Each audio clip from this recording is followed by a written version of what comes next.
ran into those kind of problems. So that would be, if you had a key question for Emmanuel, he'll come on in just a second. You could ask him, how did he deal with this power question? Because when you start off, you might have, and we were discussing this last week, which I also found in my own studies, is, well, we set out to have 2,000-3,000 farmers. And then as the project is being implemented, all of a sudden that's much less. So if you need 2,000 farmers to be able to have enough power to run your actual research, if you have too much attrition, dropout, or you have too much people spilling over, then all of a sudden you can run into a situation very quickly where you don't have enough power anymore to run this kind of project, and you can then waste a lot of resources and also kind of, to a certain extent, put your credibility on the line. So from the very beginning, the design of the project is extremely crucial. And then a little bit of field experience as well as to what you can expect. So I know that some of the best professors have even run into this issue. And the good thing is, I've always found that there are ways of getting around it, or doing other things, or redeveloping your model. But it can be very complex if you haven't thought about all these things in the beginning. So Manuel will be able to kind of discuss with you also a lot of the pitfalls as to what he ran into when he was when he was designing this project, when he was writing his pre-analysis plan, and when he was actually implementing it. So this, when it comes to doing research, combining the field work with what you want to do in the research is a very complicated and complex task. Yeah. And yeah, from anyone who has had experience in doing this, a lot of the times it's juggling a lot of balls at the same time and keeping them in the air. You might have the people who are implementing the project who don't understand the research that you're doing, which is a lot of the times the case. So trying to explain to them why, for instance, a random control trial is relevant. You might get in the beginning that everyone is on board and they think it's a good idea, but when you start implementing the project, they might all of a sudden turn around and say, oh, no, we should do something else because this is not ethical. We can't withhold treatment from certain groups. Or then you have certain people in the field that are saying, well, I'm not in the treatment group, I'm in the control, but I want this treatment. And they might have a certain level of influence within the communities that you're working with. And that means all of a sudden that person could actually be a disruptive force in not just the project being implemented, but also you carrying out your research. So there's a whole plethora of different issues that can come up. And yeah, I think today's lesson will be very interactive. You have kind of a real live, let's say, project that's being implemented with the research, which is slowly being finalized. And yeah, I believe it'll be quite interesting to see what Dr. Bisimungu says. And I'm definitely looking forward to all of your questions. Okay, let me just see. Okay.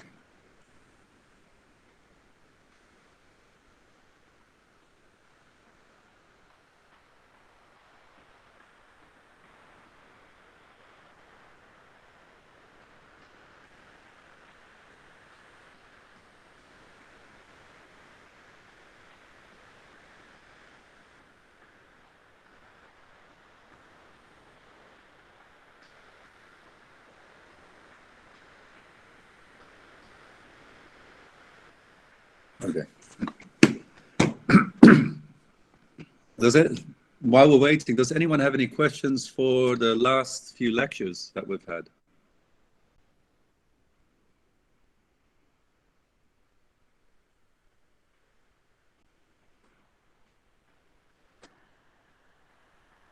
Okay.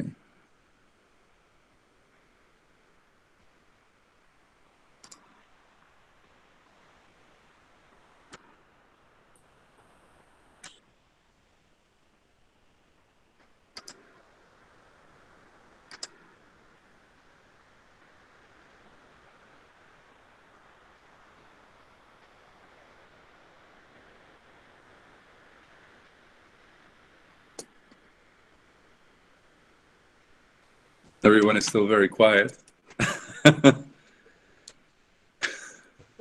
We're mesmerized by it. Okay, okay.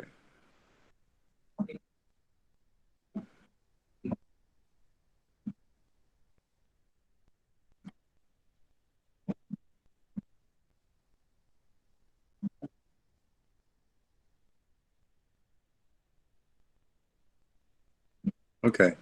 Well, I mean, what you could always do is send me an email and just kind of put a few bullet points. Don't make it a lengthy email. Just put a few bullet points of what it specifically is that you're struggling with.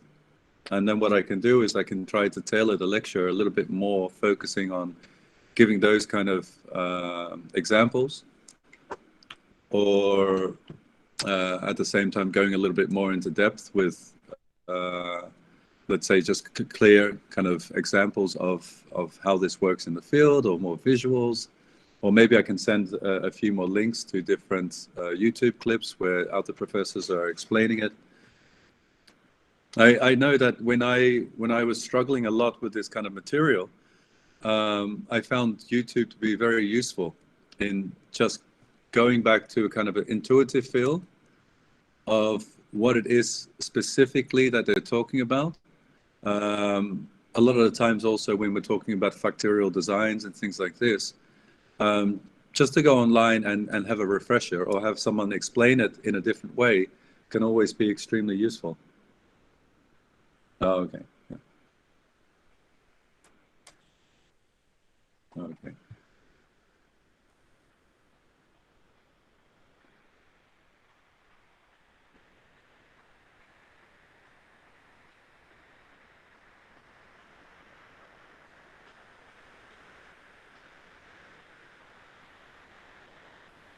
Okay. So that's just they're just setting up the internet connection in Uganda. Um, oh, okay. So, like most countries, he had a little bit of a unstable internet, and he's now just trying to find a place where he can have more stable internet connection in order to present. So maybe while we're waiting, can someone tell me one specific question or one specific area that they're struggling with at the moment when it comes to the different reading material or the different lecture specific areas that we're focused on?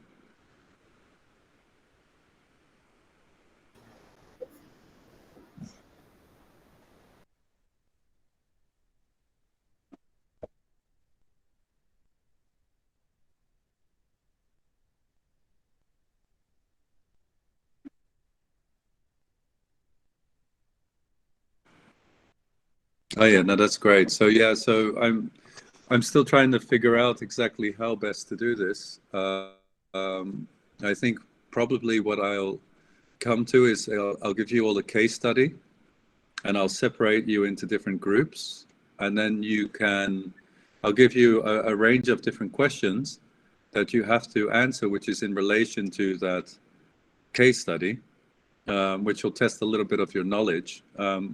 But what I really want to see is that you come together as a group and try to jointly understand how the questions are framed and what is it particularly that you're trying to answer. So, for instance, I can ask you to come up with a factorial design for a particular case study, and then I would ask you what are the assumptions here for that particular case study. And I think by being in a group, you then question, well, what are the assumptions, for instance, for an RCT or for difference in difference or instrumental variable, which will be going on in the next few weeks. And then, you'll become a lot more familiar with, okay, how do we design, for instance, a particular research for a project that is being implemented in the field. And this could be a range of different things. So I'm thinking very concretely to give either one case study or multiple, or one case study and different questions, and then see how you deal with those questions within a group. And that thinking will also help you then along with the actual exam. Oh, okay.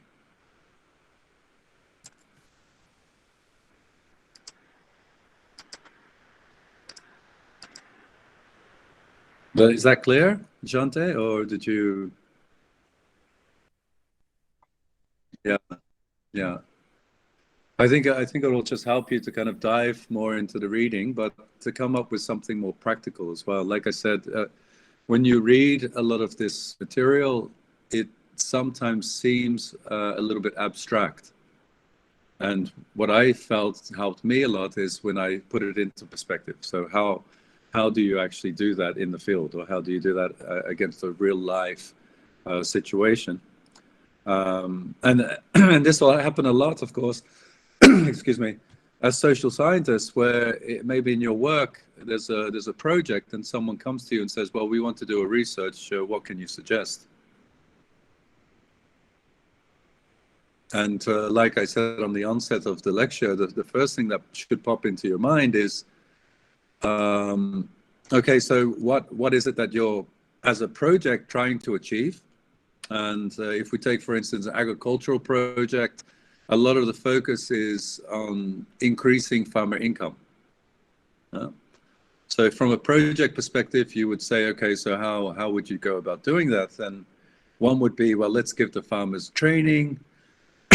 Let's give them seedlings. I know in the Philippines, the Ministry of Agriculture has a lot of projects whereby they provide seedlings through extension services to different farmers. But a lot of the time, the training is lacking, and also looking into the different areas of problems that they have into growing this corn or growing this crop. And also looking at credit or output market and things like this. So the government will provide the seedlings, but no other support.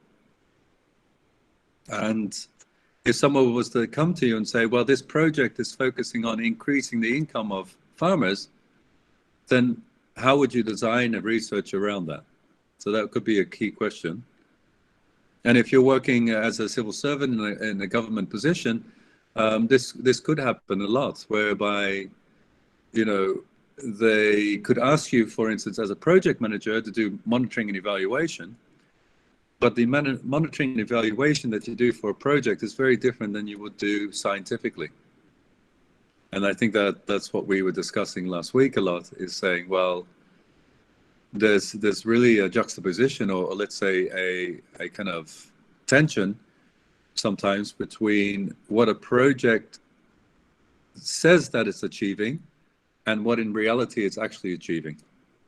And we want to, of course, try to see if we can base policy making on things that have been scientifically proven to exist in the field. So if a project is saying that, well, we gave these seedlings, or we gave these seedlings for this particular crop, and that led to an increase of income, well, maybe when they did their survey, they only surveyed a particular village whereby the farmers were already doing extremely well, as opposed to the 20 other villages where they were struggling. So as social scientists, the first thing we would say is, well, is this an apples to apples comparison? I mean, did you have a proper control group? Did you look at the differentiation or the heterogeneous kind of differences between the group that you interviewed and these groups in the other villages? And what we might see a lot of the times is that when we do our scientific analysis, we might actually see that on average, between all these groups, there was a decrease in income generated. Or there was no income generated at all. So you'll come to a situation whereby the government is very eager to show that this project has had an impact. There might be different interest groups, there might be donors who are involved. And of course, you have the project staff saying, well, we've done this survey, and we see through the survey that it's had a positive impact on income. And then it's your job to tell them, well, scientifically proven, this is not the case. Hi, Emmanuel. I think your speaker is off.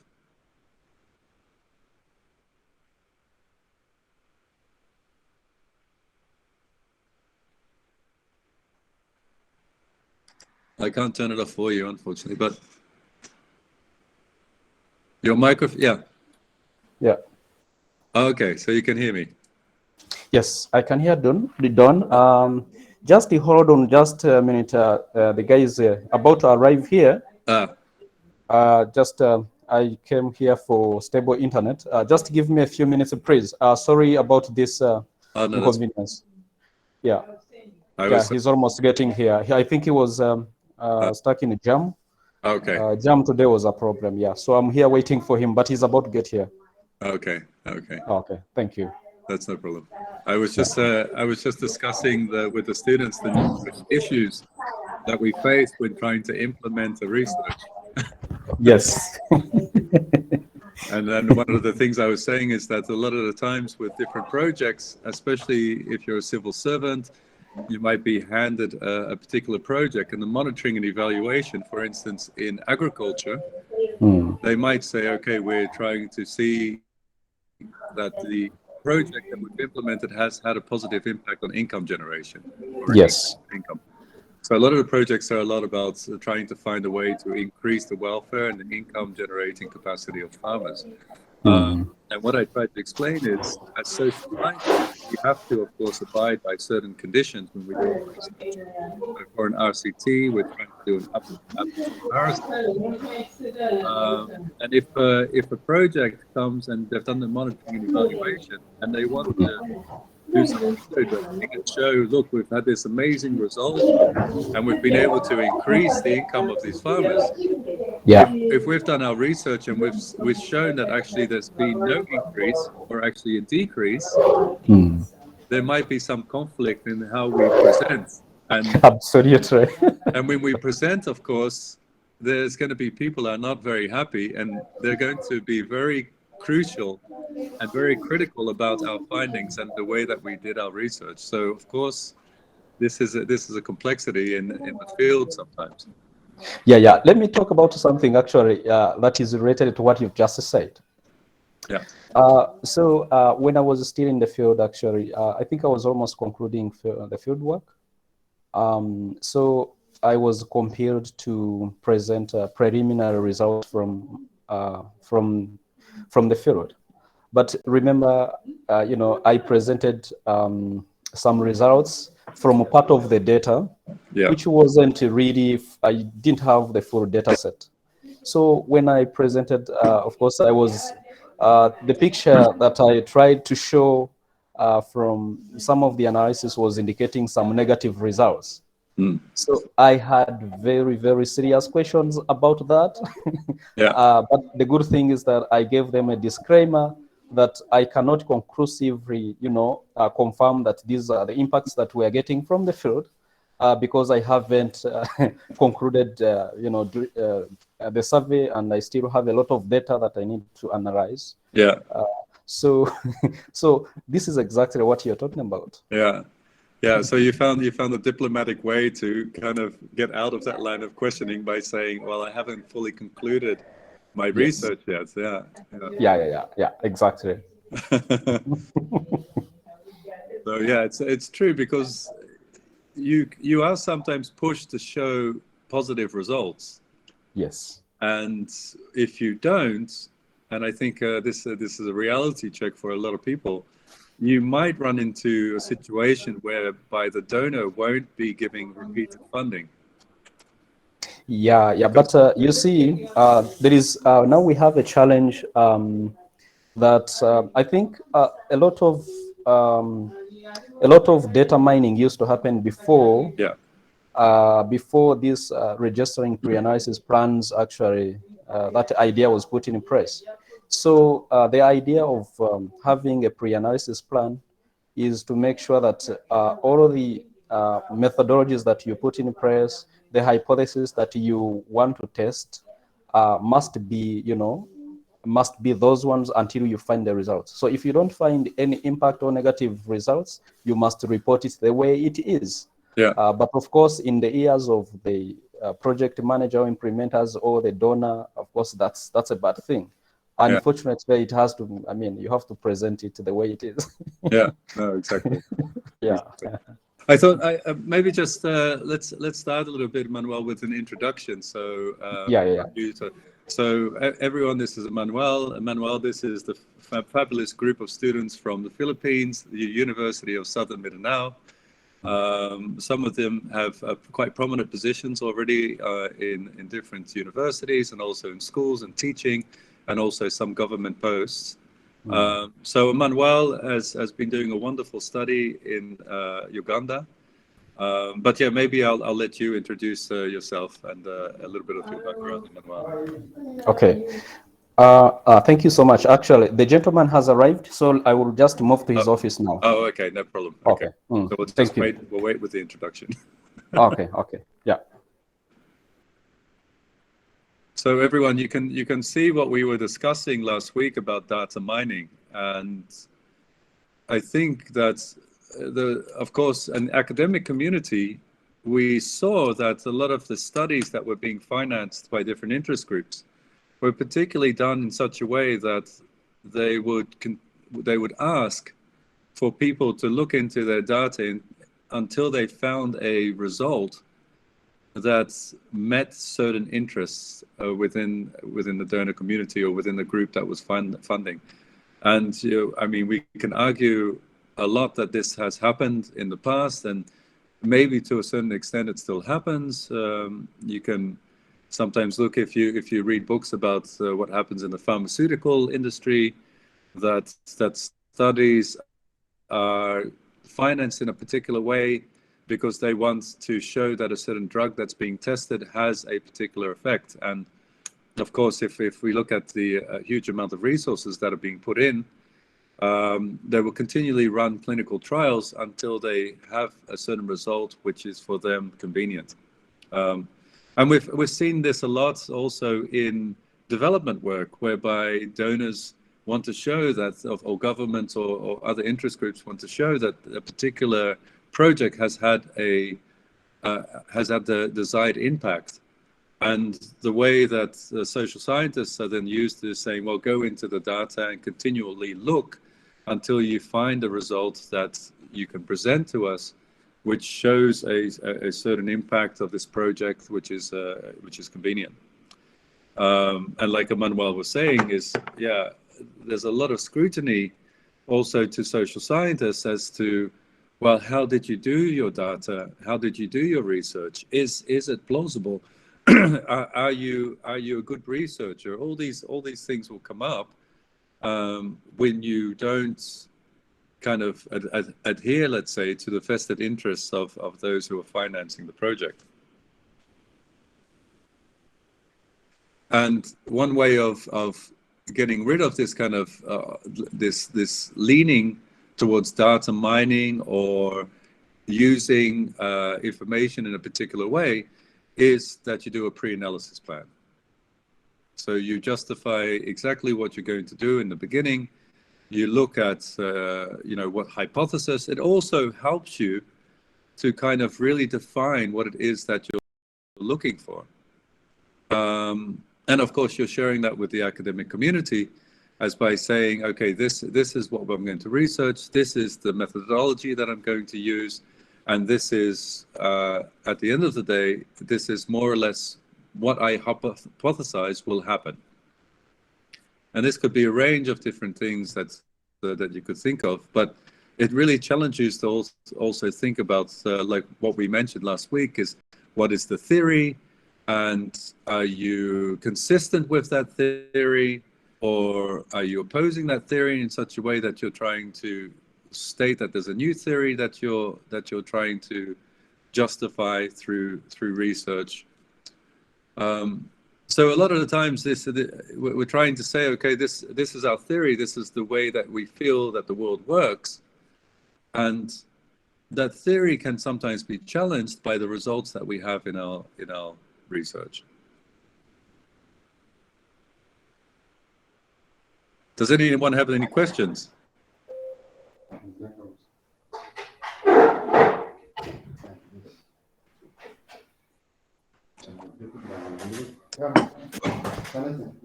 I hope not everyone's going to be so quiet when Emmanuel is presenting. I do expect you all to have numerous questions for him.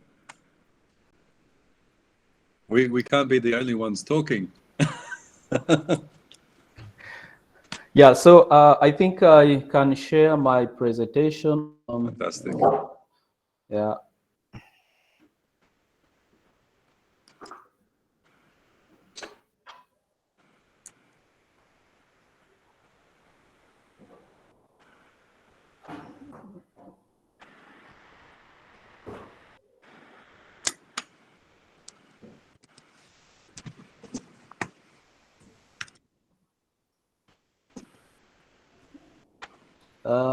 I don't know. How do I do it even? I don't know. There should be a share screen at the bottom. Present now. Yeah, there is present now, yes. Yeah. Then, so I see your entire screen, but then the PowerPoint is in a different folder. Is there a way I can go to a different window maybe? Something? Oh, okay, this one. I've seen it, yeah, share. Can you see it now? I can't see it. I don't know if others can. No. Oh.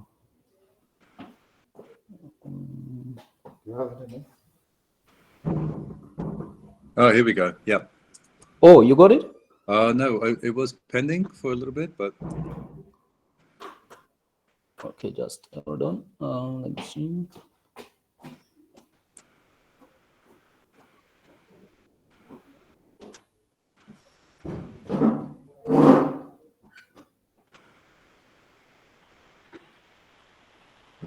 Window, this, share.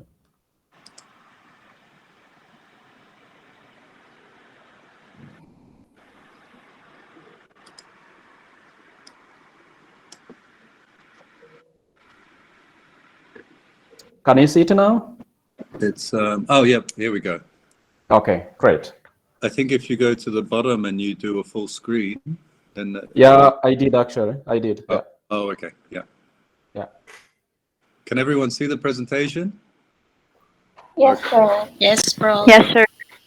Fantastic. Okay. Fantastic. Great. Yes, bro. Yeah. So I think we wanted to introduce ourselves. So do I go ahead to still introduce myself? Yes, please. Thank you. Okay. Thank you. So my name is Emmanuel Bizmungu, and I am a PhD candidate at Wageningen University in Research. I started my PhD in June 2019. So you can see I'm already in my third year. I have about 1 year and maybe 8 months to finish my PhD. So it's quite a long journey. And the PhD in the Netherlands is actually 4 years, unlike in other places in the neighboring countries like Germany, where it is only 3 years. So this is a great opportunity that I got from Don to share my research, but also try to explain some of the concepts in impact evaluations, especially using experimental approaches to evaluate impacts of programs and policies. So I'm glad to present my research to you guys. So in my lecture, I'll talk about why we need to conduct impact evaluations and choosing from a menu of impact evaluation methods, randomized control trials, which is regarded as a gold standard in impact evaluations. Yeah. Yes, please, yes. Or isn't it is not moving?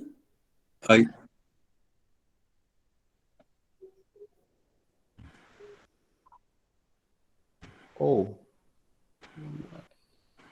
Oh, yeah, it moves now, I believe. Shante, do you see it on page 2? Okay, great. Okay, it moves. Okay, great. Yeah. Nice.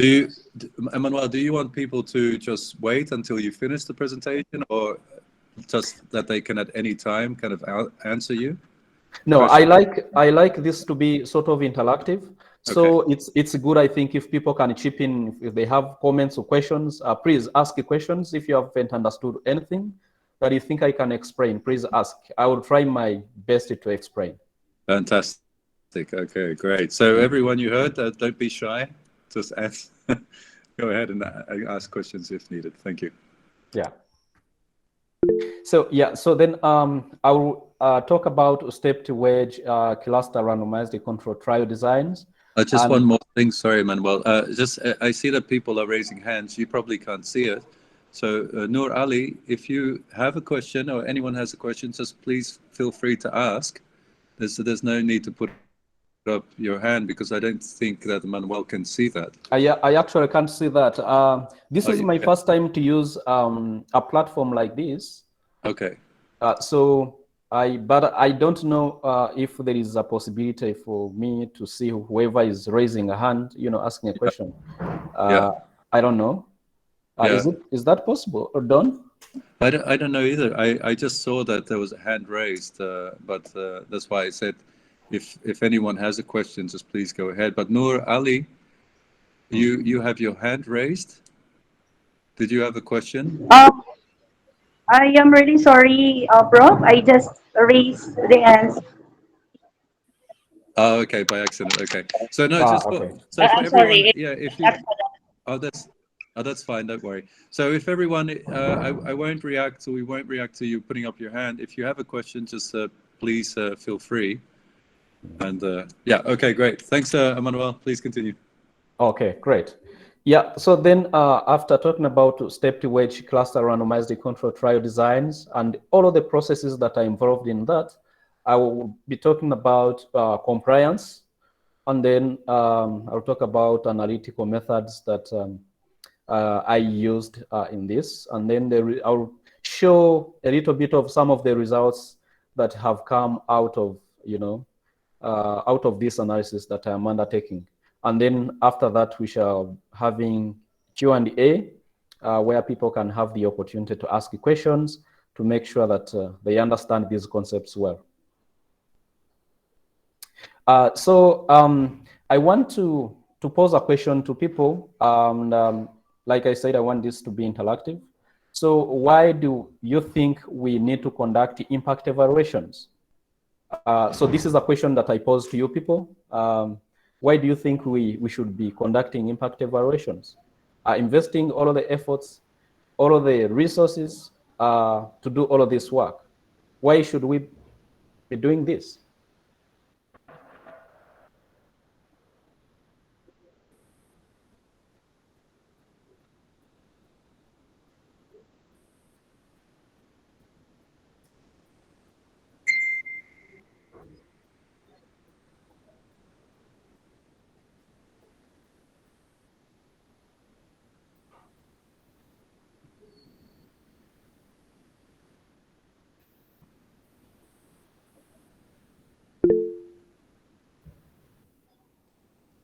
Okay.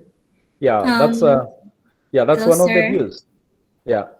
Hello, sir. An additional to the idea of Sir Chante, I think we need to conduct impact evaluation so that we can see if the project itself is doing something, or there's an impact on the lives of people that was given the project with. And of course, if there is a need of revisions, or we need to add another intervention to that project, so that we can see if the project is really indeed giving uplifting lives on the respondents that we have chosen. Fantastic. Yeah, I like the responses. Yeah. Do we have any different explanation about why we conduct impact evaluations from you guys? Maybe we can hear from one person and then we proceed. Yes, sir, Emmanuel. For me, it is important to conduct impact evaluations. So evaluations, in other term, we need to assess something, especially in the field of research, so that we can see how the research or the study, how the study is successful. Is it uh, is it good, or it is not? So something like that. So in research, of course, for example, humanitarian aid in the Philippines. So there's a lot of problem in the Philippines, especially when it comes to the issue of poverty. So there are more international aid coming from other countries in the Philippines. But then, as what Professor Don mentioned last week, that the proper evaluation of that assistance or aid from international um, organizations is not um, properly au- uh, what's the right term for this? It's not properly audited, evaluated, something like that. So Utilize. Yeah. because yes, because the problem in the Philippines, as we know, is corruption, and we knew that because we are experiencing it from the government itself. So I think that's that's reality. But we, as an ordinary people of the Philippines, just observe na lang kami. Ay, English pala. We need to observe na lang what's really happening in reality. So sorry, Mhm. I forgot that Sir Emmanuel is coming Yeah, from That's don't that. okay, sir worry. Don't Paul. worry. Don't mind. Yeah, yeah, sure. Okay, that's my Sir, idea, may sir. I? Thank you. Sir, may I? Sir Yeah. Emmanuel, may I to Yes, answer? please. Yeah. Yeah. Yeah, What go are on. Yeah, you? go on. Okay, so what you are referring for that impact evaluations? It could be the ex ante or the post ante evaluations. Hmm. Is that a question What you're you are asking me? referring for this impact evaluation? It's for the ex ante evaluation or the ante evaluations for the humanitarian aid. It's that the post ante evaluation. Okay. Yeah. So I think there is a confusion that people tend to get.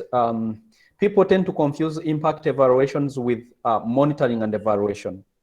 I want Okay. to yeah, I want to explain this that impact evaluations are quite different from monitoring and evaluations. So monitoring and Okay, evaluation is Prof. sort of something that's a ongoing process where you keep monitoring some of the outputs that you set out to implement in the field, and then evaluating what comes out of those outputs. So from the start, it starts with the start of the program up to the end. Whereas impact evaluations, you're basically trying to look at uh, impacts, focusing, primarily on impacts of the interventions that are implemented. And in most cases, this is why this work has to be done by an independent researcher who will not be biased. It's difficult for people who are part of the program to actually do impact evaluations. So impact evaluations are basically assessing impacts if the interventions that are given to a target group of individuals are actually benefiting from the program, and then also trying to look at why certain things are actually happening the way they are happening. So that's what impact evaluation focuses on. Yeah. Okay, noted, Prof. Emmanuel. Yes, Sir Yes. Emmanuel. In addition, because I just recently read an article about the richest man in the world who are planning to donate donate. I think, if I'm not mistaken, it's $6 billion to the United Nations. But there is a but on that ano kasi according to him, he will donate billions of dollars to the United Nations if there is proper accountability to where the proper um, utilization of his donation to each and each countries. So I think that Yes. it's in line with the issue. I forgot the name of Absolutely. the yes, I forgot the name. I'm sorry, but I recently read the article. He is the Yeah, new yeah, yeah. richest man in the world. Yeah. Okay, fantastic. Yeah, so exactly, this is what is coming. At least I am glad you understand why impact evaluations should be done. Yeah, so basically it's one of Emmanuel, ways of sorry. giving accountability, to the donors who are actually giving money to implement these interventions. So this is what the last speaker has talked about. It's one of the ways of giving accountability to the donors.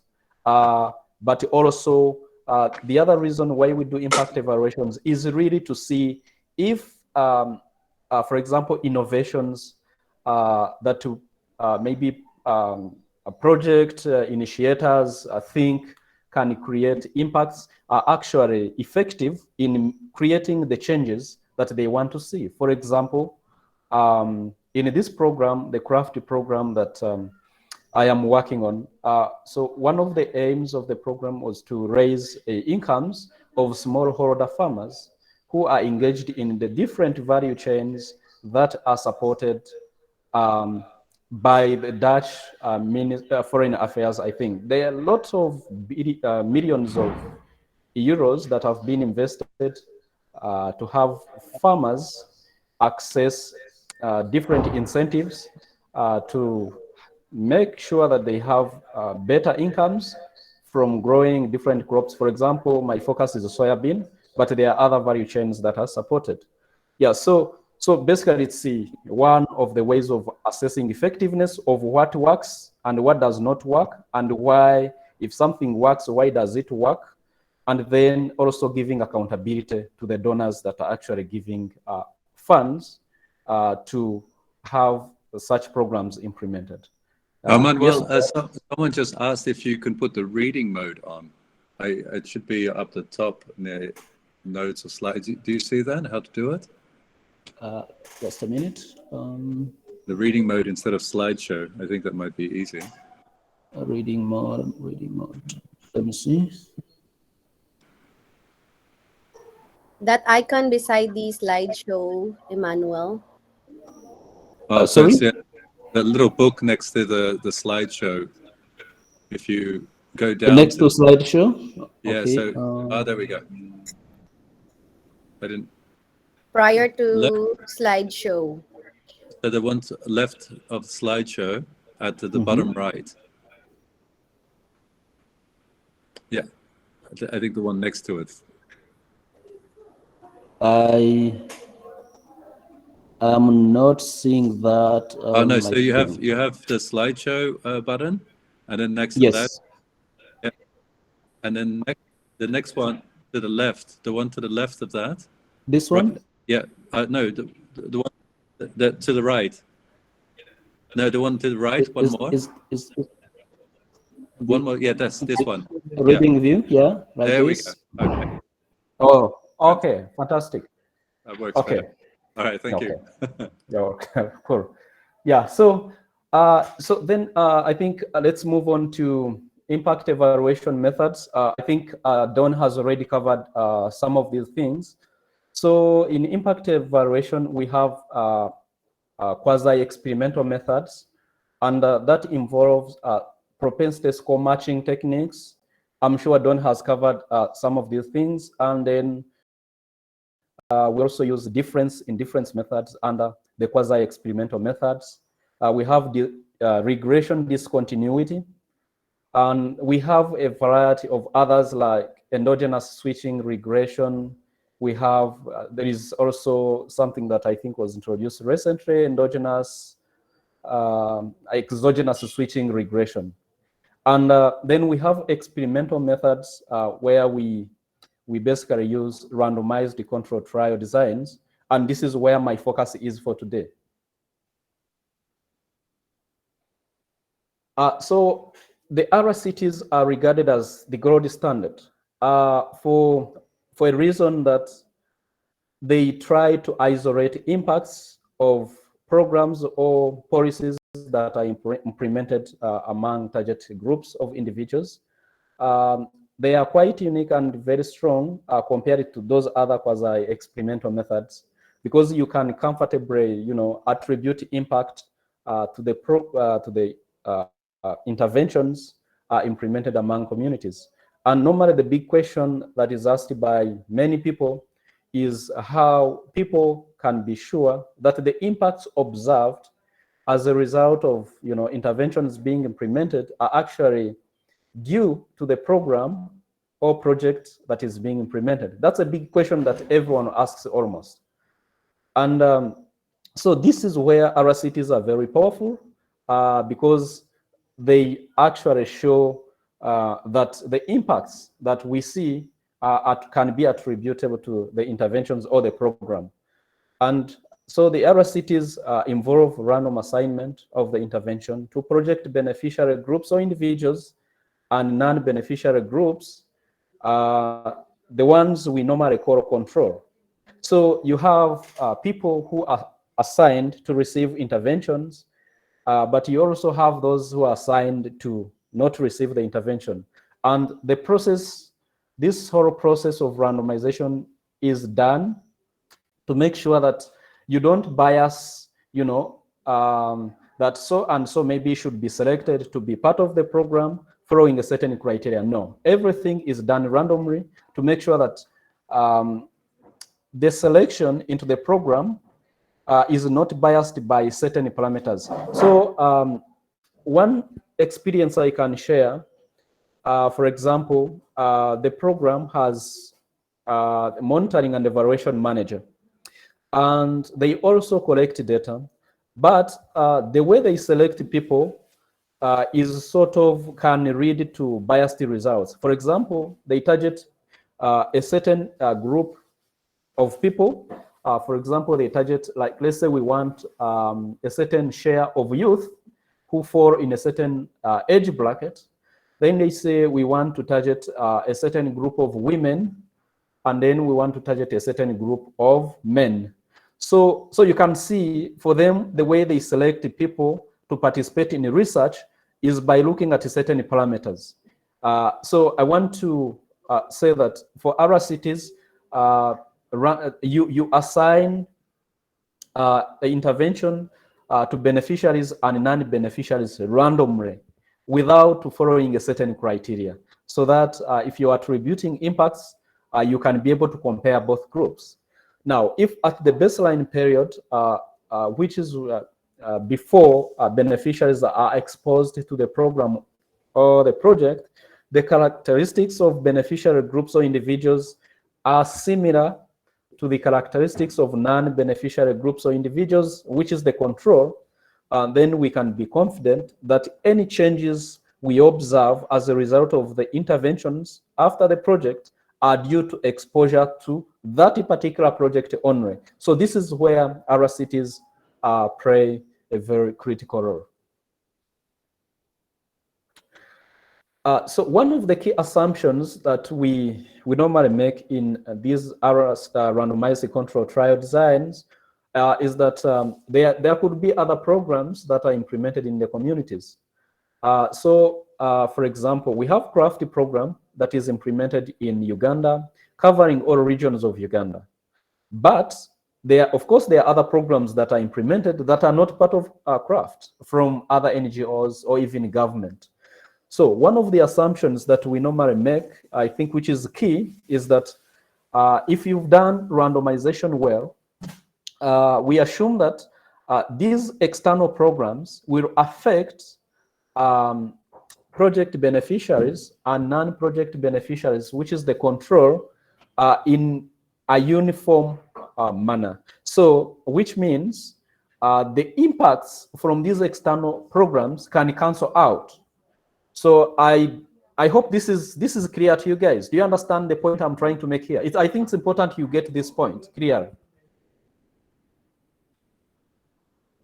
So we spoke a lot, Manuel, about apples and apples comparison. So I think you've put that point very nicely by saying, we mentioned also, well, if you're doing an apples to apples comparison. And what Emmanuel is saying is, if you have 2 or 3 different villages and one of those villages is getting different interventions from a different project or a different governmental organization or NGO, does that affect you coming up with a plausible result of the impact that's been provided by your project alone?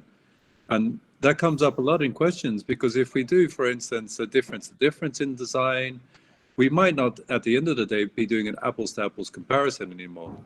So what Manuel said is very clear here, is saying, well, if we do randomization properly, which is, of course, one of the key kind of assumptions to internal validity, did you actually do it properly? Then you can always state, regardless of any impact that's being created externally to your project, you're still doing a key apples to apples comparison. Yeah, thank you, Don. Yeah, that's I think that's a very, very important point. You brought the point of actual external validity, which is very, very important. And that's one of the other questions that are asked by many people, that if we're implementing crafty program, for example, in Uganda, Kenya, and Tanzania, and when we do impact evaluations and we see that really the interventions are doing a great job, can we be able to replicate whatever has been done in East Africa elsewhere, and can we be able to see similar impacts? Yeah, so yeah, that external validity is very, very important. Yeah, so other cities have got different designs. Yeah, other cities have got different designs, including simple RCT designs. For example, we have cluster randomized control trial designs. We have stepped wedge cluster randomized control designs. There are quite a number of them. But one thing I want to emphasize here is that the process that you have to follow when you're preparing or making your design is basically the same, except that there are a few things that change. For example, in a stepped wedge cluster randomized control trial, which I will talk about more as we move on, is that you have a staggered, arrangement of the intervention. Intervention doesn't happen, at once, targeting all of the groups at once. I'll talk a little bit more about this. Then you also have, clusters, and there are scenarios where you have a project which does not deal with the clusters. So the process is the same, but if you have these other aspects like clusters that come in, then those are the differences that come in RCTs. But I will talk about this a little more as we move forward. And there are other, of course, there are also different randomization methods depending on the kind of design that you're dealing with. Again, I'll talk about this as we move forward. So then, how do you choose a suitable design for the program you're trying to evaluate? So for you to choose a suitable design, you need to have a clear understanding of the intervention you're actually evaluating. So this is if you did not, for example, participate in project design. So you would really want to have a clear understanding of how the intervention has been arranged, implementation arrangements, and this involves engaging project managers and implementers. So you can imagine, I told you I started my PhD in 2019. So this is a time when the project was actually almost starting. Now, remember, I was in the Netherlands and project implementers were here in Uganda, Kenya, and Tanzania. So for me to work on my design, I had to involve the project managers and implementers quite often, plus, of course, reading the project documents to really understand the setup of the intervention. I had several meetings, and yeah, but I had to travel after coursework, of course, and writing my proposal to come back to have further engagements to really, really have a clear understanding. Because when you're working on a design for evaluating a program, you want to make sure that the design fits within the project, implementation arrangements. So what are the things that you might need to understand? One of the things you need to understand is objectives of the program you are evaluating. For example, for CRAFT program, the aim of the program is to raise incomes of smallholder farmers, then building resilience of these farmers to climatic shocks, for example, and then, of course, when income is raised, other outcome indicators are also affected. For example, food security, nutrition. Now, the different program or program partners that are involved in craft are playing different roles. In craft, SNV is the lead partner, for example, but working with Wageningen University, and Wageningen University is basically conducting research, and that is the role in the program. Then there is a consultative group for international agricultural research. There is a program called the Climate Change, Agriculture and Food Security, which is championed by International Livelihood Resources Institute, based in Kenya, and these basically mandated to develop climate-smart agricultural practices and technologies. And then the other partner in the program is Agritera, which is supposed to build the capacities of the small, medium agribusiness enterprises. Then SMAE, I will talk about SMAES quite often. So when I talk about this, I'm talking about small and medium agribusiness enterprises, which I'm actually working with for my research. And these include Arito Joint, for example, in northern Uganda, Achila Enterprises in eastern Uganda, and Dokeba operating in central and western Uganda. Then the other partner in the program is the Rabobank, which is building the capacities of these small and medium agribusiness enterprises in financial management related aspects. And then the small and medium agribusiness enterprises who are actually doing direct implementation of the intervention to farmers. Yeah, so you can see there are so many partners doing different things, but all contributing to the overall aim of the program. Then you also need to know the specific interventions offered by the program. Now, for CRAFT program, there are three key interventions offered. One is training farmers in climate-smart agricultural practices and technologies. And basically, the aim of this is to enhance knowledge and understanding of climate-smart agricultural practices and technologies. So I prefer to call this kind of incentive push, or when I'll be interchanging intervention and incentives, because when I talk about these two, I'll be meaning the same thing. So I don't want you to get lost when I talk about intervention and then incentives. Emmanuel, Then, yes, please. when you do this project of yours is in the middle of pandemic, and how did you deal with the middle of pandemic? If Fantastic question. Yeah, I'm just really curious because I read your pre-analysis plan, and it's quite recent. So I'm just wondering, how did you do it in the middle of pandemic? Okay, fantastic. I think let me talk about the interventions, and then I will come back to your question. Then the other intervention that is offered by the program is offering agricultural extension services through farmer field schools or demonstration sites. And these are demonstration sites established within communities, within villages where these farmers are are residing.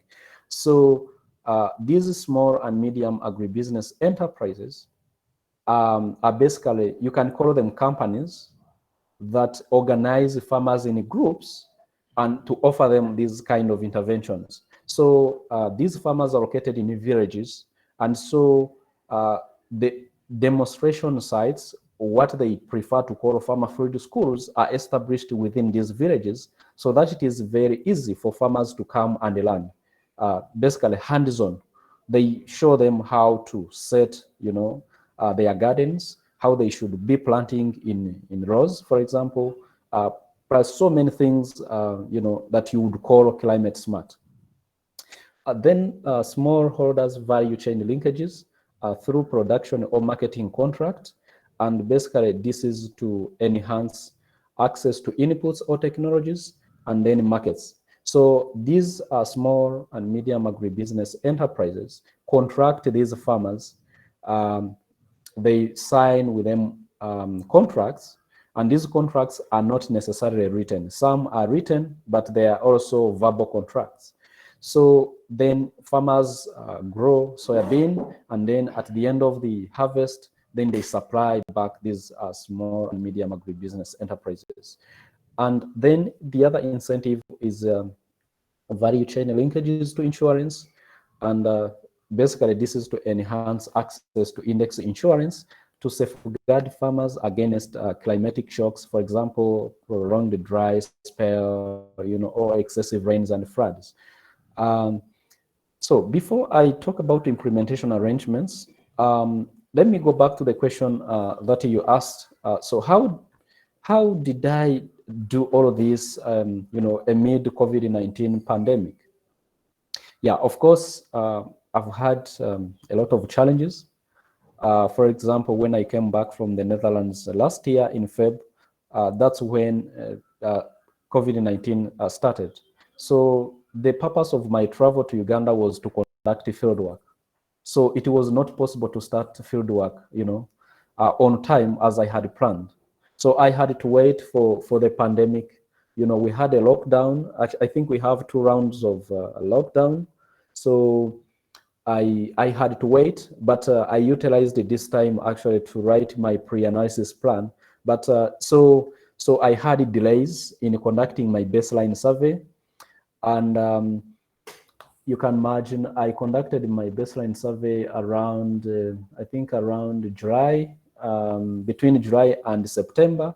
Yet I was supposed to start this in February or March. So there was that big delay that I had. That's one of the challenges that I had. Now, the other challenge that I had as a result of COVID-19 is just recently when I had started doing my midline survey. So we went out to the field, we started data collection. So as we were about to finish collecting data in one of the regions, then we had a lockdown. So we had to come out of the field, came back to the city to wait for that lockdown to end, then to go back. So you see, that's a big challenge. So you have already spent resources, you have already, you may make budgets, and there are certain things you've bought and you have even spent, in advance, but then you cannot recover that money, So those are some of the challenges. But also, the other challenge is that the implementation of the intervention itself does not happen the way it's supposed to be. Because if you're talking about social distancing, then it means that you cannot easily gather people for training, for example, because you need to have them scattered. Yeah, so the advantage maybe we had here in Uganda that I can talk about is that agricultural programs were not affected by COVID-19 so much because the government emphasized that since this is about food production, I think interventions can go on. And so project implementers were given some clearance certificates to be in the field to offer these interventions. So at least I can say intervention moved on, although certain aspects of the intervention were affected. For example, index insurance. So they needed to engage a service provider or a number of service providers who would offer index insurance to farmers. But because these service providers needed to gather people, creating awareness about this service, so this did not happen. So these are some of the challenges that we've had. Then I will go straight to implementation arrangements as one of the things that you needed to understand when you're designing the randomized control trial design. So SNV implements the intervention through small and medium agribusiness enterprises, like I said before. And SNV offers technical and financial support. So they offer a matching grant. So SNV, for example, offers a certain percentage of the budget that is presented by these SMIs in their proposals. So for example, if a small and medium agribusiness enterprise makes a budget of, let's say, 1 billion Uganda shillings, so SNV, let's say, can contribute about maybe 60%, and then the other company contributes about 40%. So that's what I mean by matching grants. And so these grants are offered based on climate smart proposals that are presented and vetted by SNV staff. And then the small and medium agribusiness enterprise may not have the capacity to cover all the farmer groups at the same time. These are small companies with a few staff who should be in the field actually implementing the intervention. And so they have so many groups that they need to cover in 2 years. And 2 years is a short period of time. So what happened is that they had to target a certain percentage of their groups each season until they cover the 2 years. So that's what I meant by staggered implementation that I talked about, a few moments earlier. Yeah. So the intervention is enrolled in phases. For example, if one company is having 100 groups to cover in 2 years, so what happens? They will target, like, let's say 33 or 30 of their groups in the first season of the first year, 30 in the second season, 30 in the first season of second year, and then the last batch in the last season of year 2. So that's the staggered implementation that I talked about, or implementation in phases. Now, still talking about choosing a suitable design. So the other things you also want to know is the duration of the project. And craft is taking 2 years. But like I said, there are different companies that are implementing the intervention. For soybean alone, there are 9 companies actually that are implementing the intervention. And so when I came back from the Netherlands, I had to do key informant interviews with all of these 9 companies. And that process helped me to identify the companies that I wanted to work with for my research. So I selected 3. And the criteria that I used to select 3, one, I looked at the similarities in implementation, but also looked at, for example, the duration they wanted to take. They all wanted to take 2 years. There are those that are taking 3 years. So I chose those that would take 2 years. And then I also looked at the level of cooperation that they were willing to give me as I conducted my research. So the other important thing you need to know is how your research would be contributing to the project or program. And so the objectives you set for your research should explicitly show this kind of contribution. So my research objectives, one is to assess the effects of different bundles of push and pull incentives on adoption intensity of climate smart agricultural practices and technologies. Number 2 is to determine smallholders' behavior responses to shocks and examine the extent to which uncertainties regarding weather, market, and timing of payment influence smallholders' decisions to invest in climate smart agricultural innovations with and without incentives, and then analyze the effects of climate smart agriculture adoption for intra-household decision making, and then assess the impacts of climate smart agricultural practices and technologies on factor productivity, revenue, income, and nutrition. By factor productivity, I mean, for example, output per unit area. This is yield, and then labor productivity. So the program is basically trying to promote climate smart agricultural practices and technologies. Now, so when you look at my first objectives, I really want to see, do the proposed incentives given to a farmer to adopt these climate smart agricultural practices and technologies really promote adoption? So you see, now this is something that would be of the interest to SNV and partners to understand if actually the incentives they suggest make sense in terms of their effectiveness. But moving beyond that, there are other factors that actually influence adoption of these climate smart agricultural practices and technologies.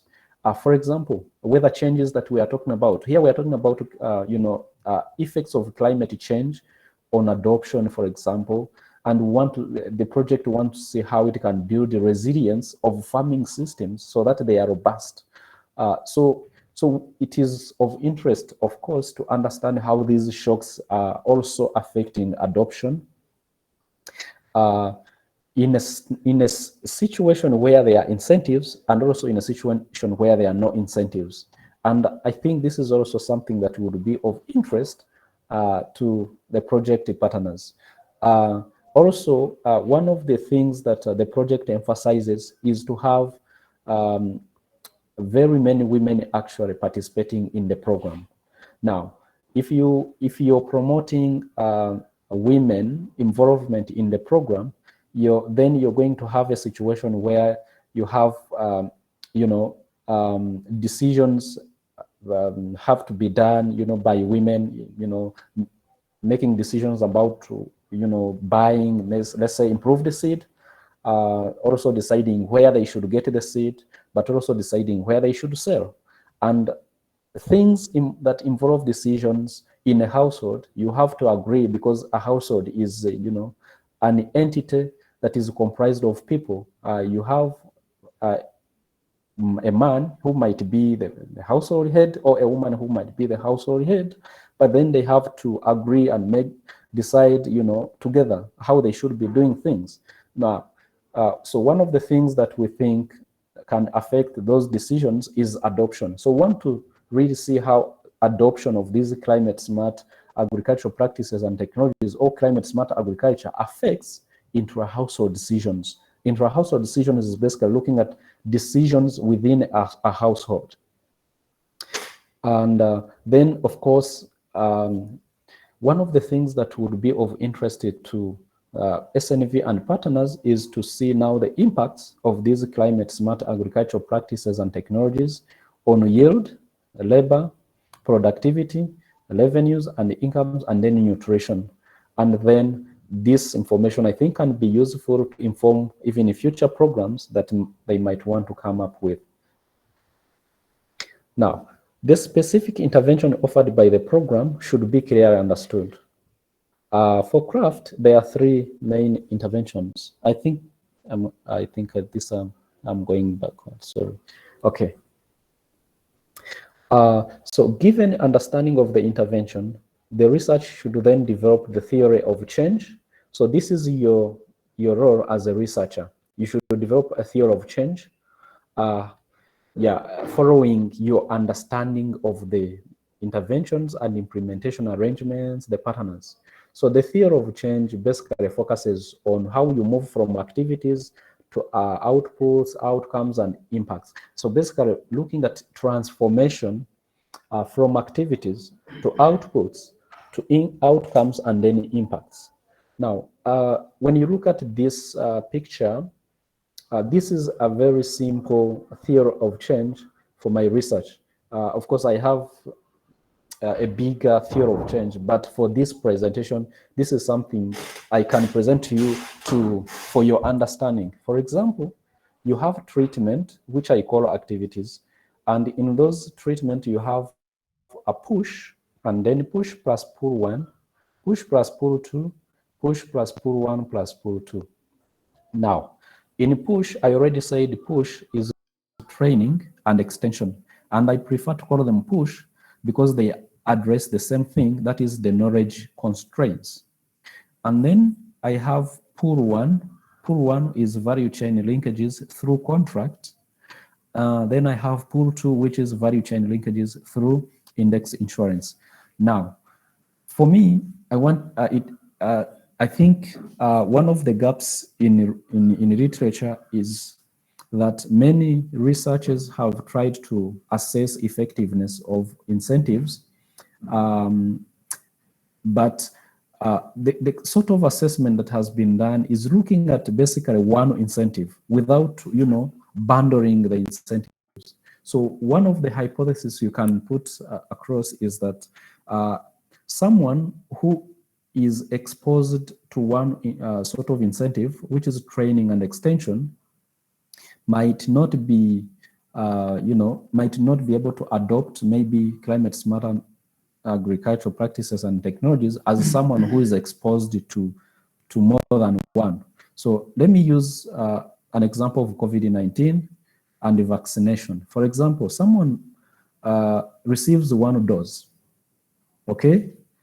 And then the other person receives 2 doses. Now, the kind of analysis I want to see, if you are comparing effectiveness of a single dose with effectiveness of the 2 doses, is there any difference? For example, is the person who is getting 2 doses better off, than a person who's getting a single dose? So that's the sort of bundling I wanted to test in my research to see if really someone who is having 3 incentives is better than someone who is getting 2 incentives, or trying to see if different incentives have different impacts. I think that point should be clear. So when I go back to theory of change, so I think if someone is exposed to the intervention, which is the treatment, then it will trigger participation. So participation can happen in several ways. For example, you have a man in a household participating, or you have both of them participating. But also the other participation is you have people now beginning to visit the farmer field schools or demonstration sites, going to training venues, and participation can only happen after introducing the treatment. And then after people have participated, then they will decide whether they adopt or they don't adopt. And so participation can be affected by the decisions in a household, but also the decisions in a household can also influence participation. And so then from adoption, then you go to yields. So you would expect that people who are adopting are actually getting higher yields and higher incomes.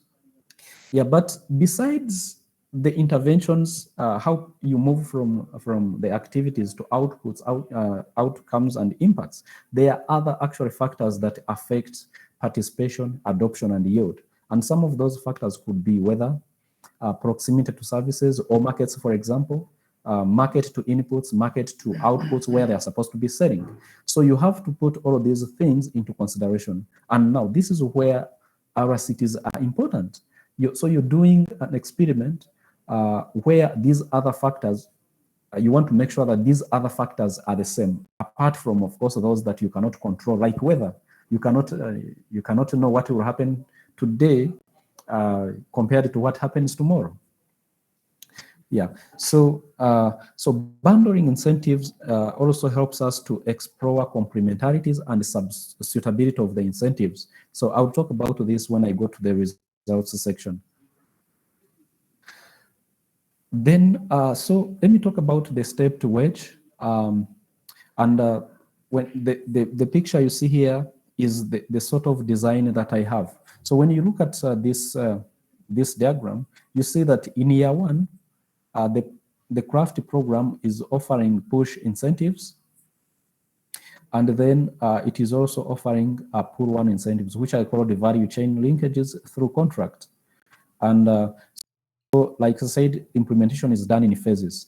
Now, so you have farmer groups that start receiving incentives in the first season, and then they also get the contract. So when I interacted with the project implementers, I was lucky they gave me the opportunity to actually do an RCT. And normally many people do not, they think it's a waste of time and resources. But this is where you as a researcher, you should play a role to explain why this should be done. Now, so you have farmers that will begin to have push and pull one incentives, and those that will have only push. So in the diagram, so you have the lower boxes, for example. So the pull one and the push, meaning these are farmers that are going to have a combination of the two, and then the push with no pull means these are farmers that are going to have only push incentives. And then this box that indicates no incentives, these are the big chunk of farmers that are now waiting to receive incentives when they cross to year two, as it is indicated with the dotted line. So when you go to year two, farmers that were having push and pull incentives will continue to have the same incentives. And then under no pull one, then those farmers that were having push in year one will continue to have push, okay? And then under no incentives, farmers that were not receiving any incentives at all now begin to have push. Some of them will begin to have push, and then others will begin to have push and pull one, the bundles I was talking about. Now, at this level, below the push and pull, then I also wanted to look at effectiveness of the pull to incentive. So I had to randomly assign those that receive index insurance and those that would not receive. So that is why you see the pull to and no pull to under each of these boxes. And so you have, the number of farmer groups that you have for each, incentive bundle. But the question you ask yourself is, why would you choose this design? So maybe let me pose this question to you guys. If you're following me, why do you think this design should be followed?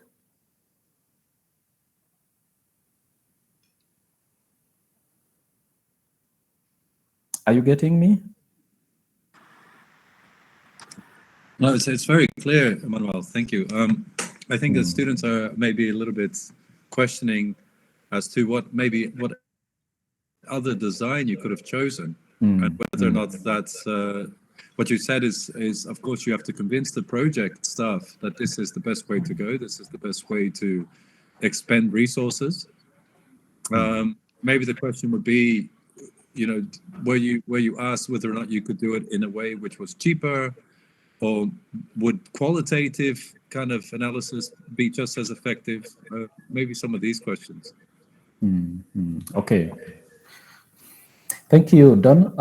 Yeah, I think these are important questions. For example, you would ask yourself, why choose the stepped wedge cluster randomized controlled trial design? So like I said before, you need to choose a design that mimics the way intervention is set up. So for example, these interventions are implemented in phases.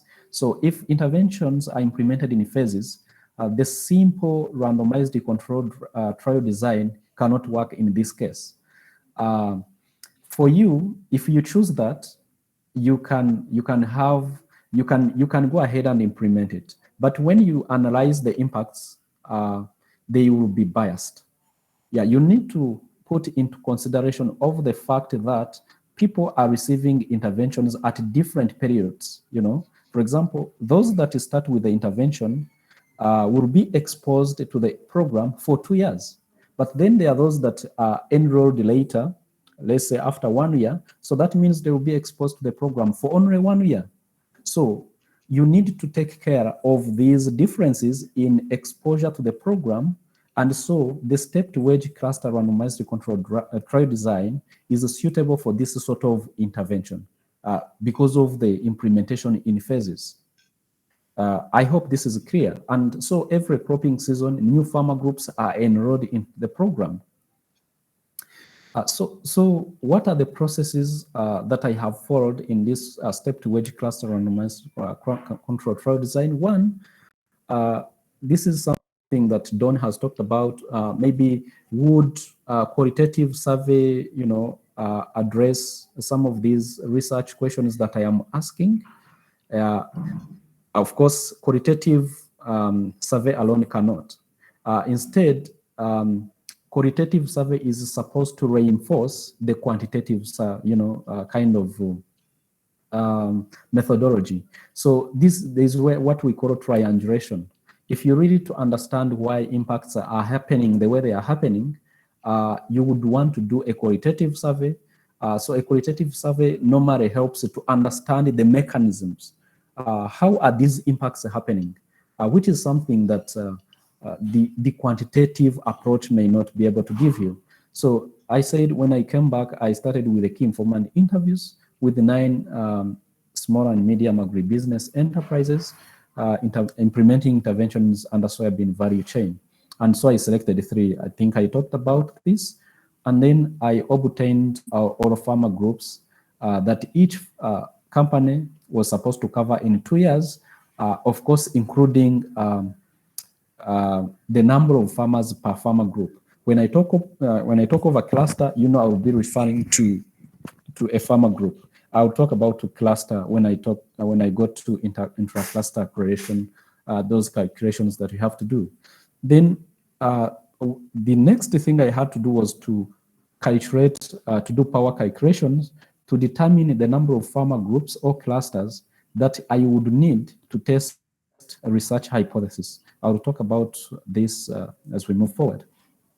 Then power calculations normally help to determine sample sizes that would be sufficient to detect minimum effects of a particular treatment relative to the control group.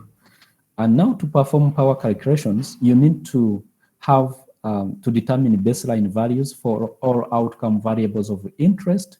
For example, if my outcome variable is adoption intensity of climate smart agricultural practices and technologies, and then you need to determine this.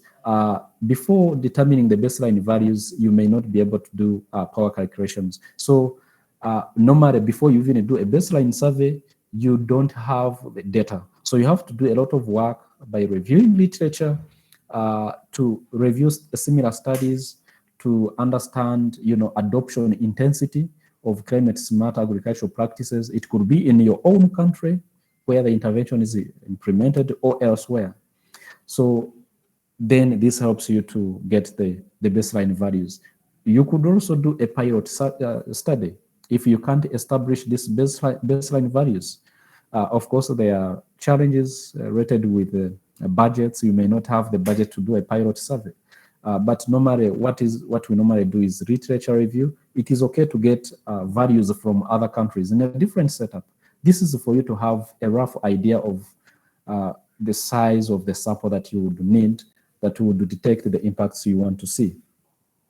The other thing you have to put into consideration then is intra-cluster correlation. For example, if randomization involves clustering, in this case, under CRAFT program, where we have these companies delivering the intervention through organized farmer groups. So when I talk about clusters, I am talking about these farmer groups. And so you need also to know if there are certain aspects that are related, within these clusters. So intra-cluster correlation is a measure of relatedness of responses within a cluster. I will give an example. If we are talking about adoption intensity, and you have a farmer group that has, let's say, 30 members, do you think that adoption intensity is going to be uniform? Definitely not. It can't be uniform. And so intra-cluster correlation tries to tell us, this, if this, if the, for example, adoption intensity is going to be different or it's going to be the same. And that has implications on the sample size that we need. Then you need to know the significance level you want to consider, and of course the standard that is known in the research is 5%. The statistical power, and 80% is highly recommended by literature, and the power gives the ability of the study to detect a difference between the groups when such a difference exists. And then you also need to know assumptions about the size of the effect you think you would wish to detect as a result of the intervention. For example, in a craft program, if I look at the baseline value, I think the baseline density of improved seed, I think farmers were investing around slightly above 50,000 Uganda shillings per hectare. And this is investment in improved seed. So that is the baseline value, for example. Now, the assumption I make in this case is that maybe as a result of the intervention, there is going to be an addition of, let's say, 20,000 in terms of investment. They are under investing, and maybe because of the program, there is improved access to improve the seed. So farmers are maybe going to add 20,000. So that's the difference that I think the program is going to create. So that's the assumption I'm making. Now, I will talk about that as we move forward. Now, let's talk about a relationship between power calculation and intra-cluster correlation. Now, intra-cluster correlation is calculated for each outcome variable. I have a number of outcome variables. One is adoption of climate-smart agricultural practices, and then technologies. Technologies, I mean improve the seed, for example, rhizobia inoculants, and then practices, I mean, say, crop rotation, minimum tillage, quite a number of practices that I'm looking at. Now, intra-cluster correlation is basically measured as between cluster variability divided by the summation of between cluster variability and within cluster variability, which is basically in short notations, which is the variance between out of the variance between plus variance within.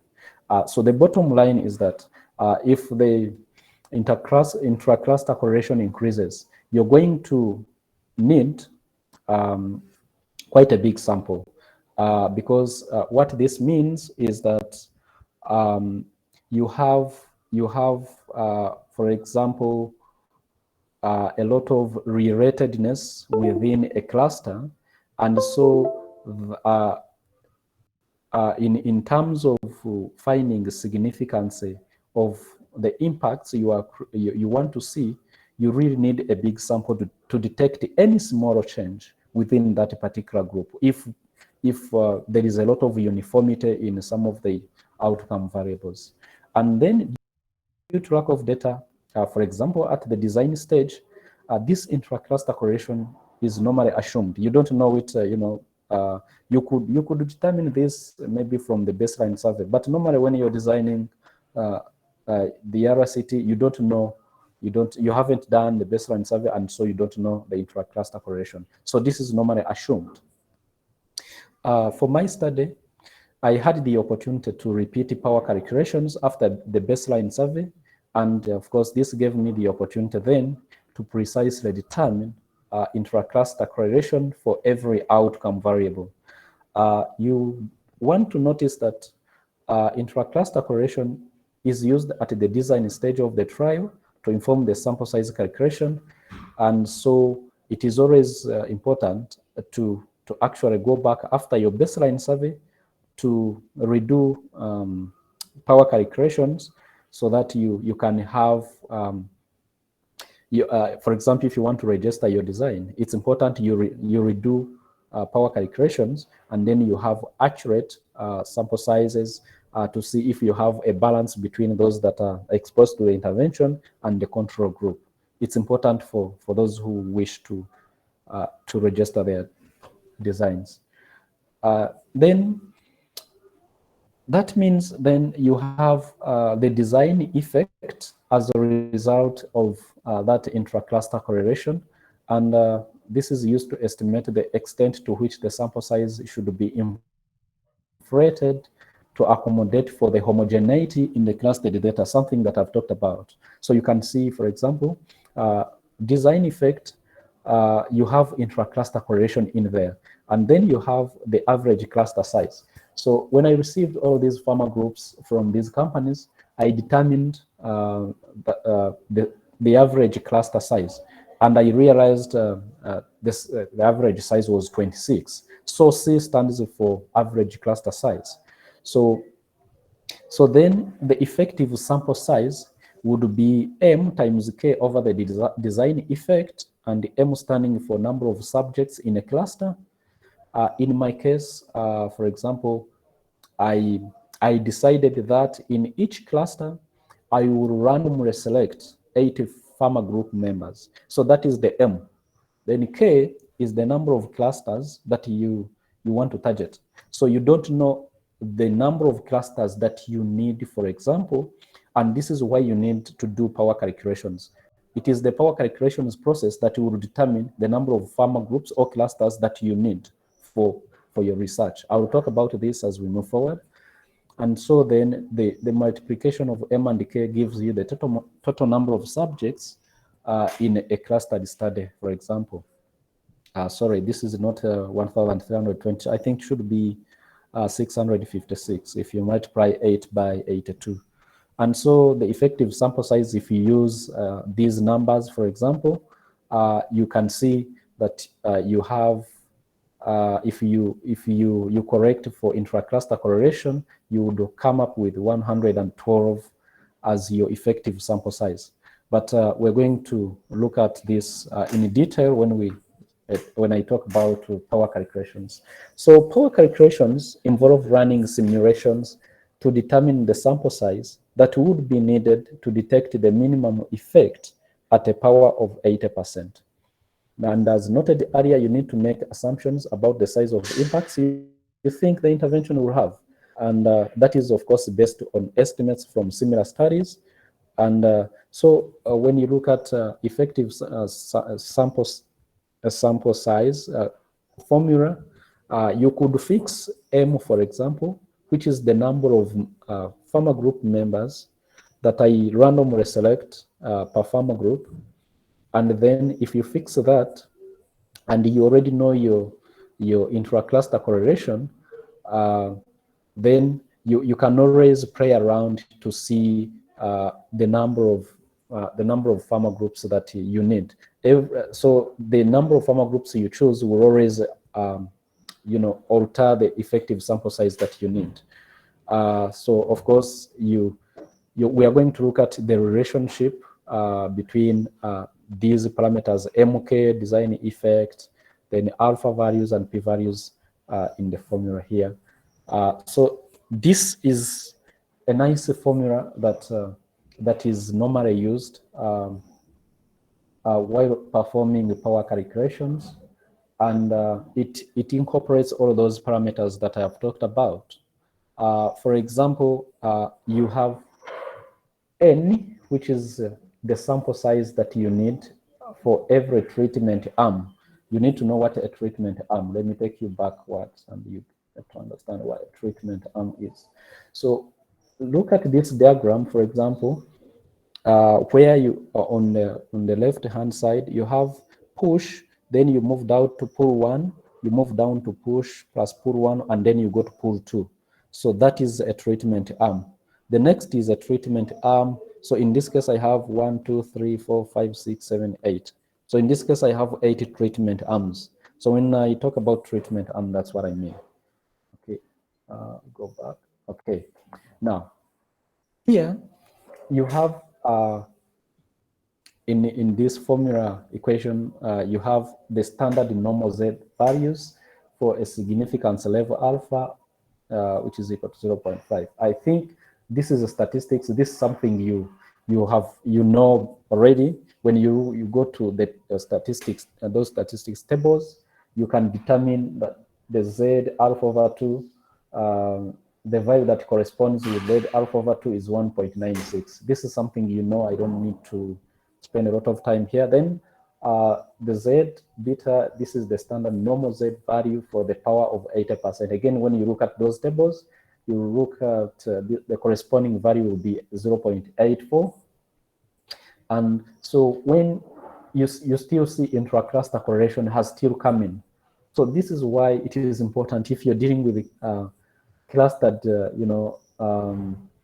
clusters in the delivering interventions, you have to adjust for that clustering, and that's captured by intra-cluster correlation. Then the mu1 minus mu2 over sigma, then squared, that is the standard error. So the mu1 minus mu2 is the difference in the outcome variable. For example, I said you can establish the baseline value. Like I said, for improved seed expenditure on seed per hectare is 50,000. So that is mu1. Now mu2 is if you think that as a result of the intervention, there is going to be an addition of 20,000 in expenditure, then the mu2 is going to be, let's say, mu1 is 50 plus 20, which is 70, and mu2 is going to be the baseline value. But I think it doesn't matter. After all, there is a squaring, so the negative will still go. So I want you to notice that the mu1 minus mu2 is the difference that you want to detect. And so when you square this is the standard error. Now, I want you to see, to notice that we determined effective sample size by dividing m times k by 1 plus c minus 1 multiplied by rho. So now you can see if you shift this to the left-hand side, you still go back to effective sample size. But now we want to bring the relation where we bring in these other parameter values, the alpha and the power. Now, so when you're doing a simulation, for example, you already know the number of members you want to randomly select per farmer group, which is M, and you already know the Z values. You already know intra-cluster correlation, and you already know the baseline value and the impact or the assumption about the impact you want to see. Now, so if you keep playing around these values, for example, you keep adjusting beta, if you put in, let's say 0.8, you can see what happens, how K changes, how much K do you need. If you adjust it and you say use 0.6, how much K do you need? So this is what we normally do in power calculations. And so fortunately, Starter does everything for us. You don't have to do things manually. Ask you to think about any value of mu and the difference you would want to detect as a result of the intervention, and then the other assumption that we normally make about sigma is that the standard deviation for the baseline value is the same as the standard deviation for the value that you get after the program. So if you make assumptions about sigma, then you can easily determine the number of clusters that you need. So Starter does everything for us. For example, for intra-cluster correlations, we use large one-way analysis of variance, which is a low-way Starter command. You can always go back to Starter and type in. If some of these commands have to be installed, if they don't exist, you know how to install them, I think. And the power calculations, we use stepped wedge Starter command, and this calculates the power or the detectable difference for the comparison of two means or proportions or two rates with clustering. So for continuous, you have to put into consideration of the fact that you may be dealing with a continuous variable. If it is not, then you have to consider proportions or rates. So when you go to Stata, you can see all of these things. Then for all other RCT designs, you still have to do power calculations, and except that you use the power starter command. So the command differs. Now, intra-cluster correlation, when you look at these pictures here, for example, I want you to look at the bottom table on the left, where I have tab group ID. So when you look at this, you see cluster 1, cluster 2, cluster 3, up to cluster 6. Of course, the list is very long, but for the purpose of this presentation, I cut it. So you can see in each cluster I have members. This is the M I was talking about. So I'm trying to relate the theoretical aspects I've talked about with what I did now. You look at, in cluster 1, you have 8. So in each cluster, you have basically 8 members. And so this is, in my data, this is defined by group ID. So that's why I tabulate group ID. Now, when you go to the top right table, where I use the loan way, you can see loan way. So this is the proportion of soybean expenditure in total expenditure on seed in a household. So if I tabulate if I do runway, this proportion, and then group ID, I will basically have this table. So Stata does this. So you see, it gives you the number of observations. So at the baseline, I covered 2,533 households. You see the R squared. So you see, of course, the ANOVA table here above here. And then you see intra-class correlation. So intra-class and intra-cluster correlation are the same things. So the value you see here, which is 0.19450, is the intra-cluster correlation that I've been talking about. It also gives you other parameters like estimated standard deviation of a group ID effect, estimated standard deviation within a group ID effect. So you can easily get variance, of course, from standard deviation. So following the other formula, you can easily calculate intra-cluster correlation manually if you want. And here, this other table, I basically regress proportion of seed expenditure with the treatment 3. So treatment 3 is a dummy variable that is indicating 1 for farmers that have been enrolled to participate in push plus pull incentives, and 0 if they are not. So if you regress the proportion of soybean expenditure with that treatment indicator, you can already see I put VCE cluster and group ID. So the reason why I do this is I want to adjust for the fact that I have clusters. So I have the standard error must be adjusted for this clustering. So you get robust standard errors. So when you look at the values under treatment 3, or what I call treat 3, you see the constant, which is 0.10. This is from the control group, and then the 0.12 is the difference that you get, the difference between those in the treatment and those in the control. Okay, and when we go to power calculations, yeah, like I said, you use stepped wedge Stata command. So this is something, if since I'm dealing with the proportions, this is something that follows the binomial, distribution, then the power complete. So you have to, the P1 is the proportion 1. So when you go back here, for example, the constant which I said is the proportion of the soybean expenditure among the control group is 0.1. So when you come here, the P1 is exactly that 0.1.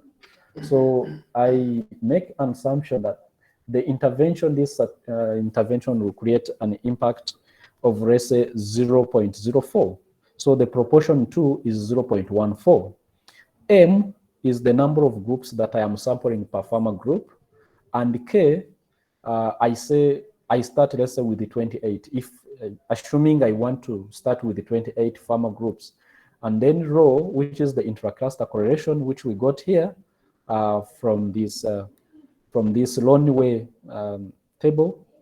The alpha is the 5% significance level, and then the steps are 4. The steps are the phases that I talked about. So the project is implemented in 2 years, and in each year there are 2 seasons. So those are the 4 seasons, I would say. So those are the steps.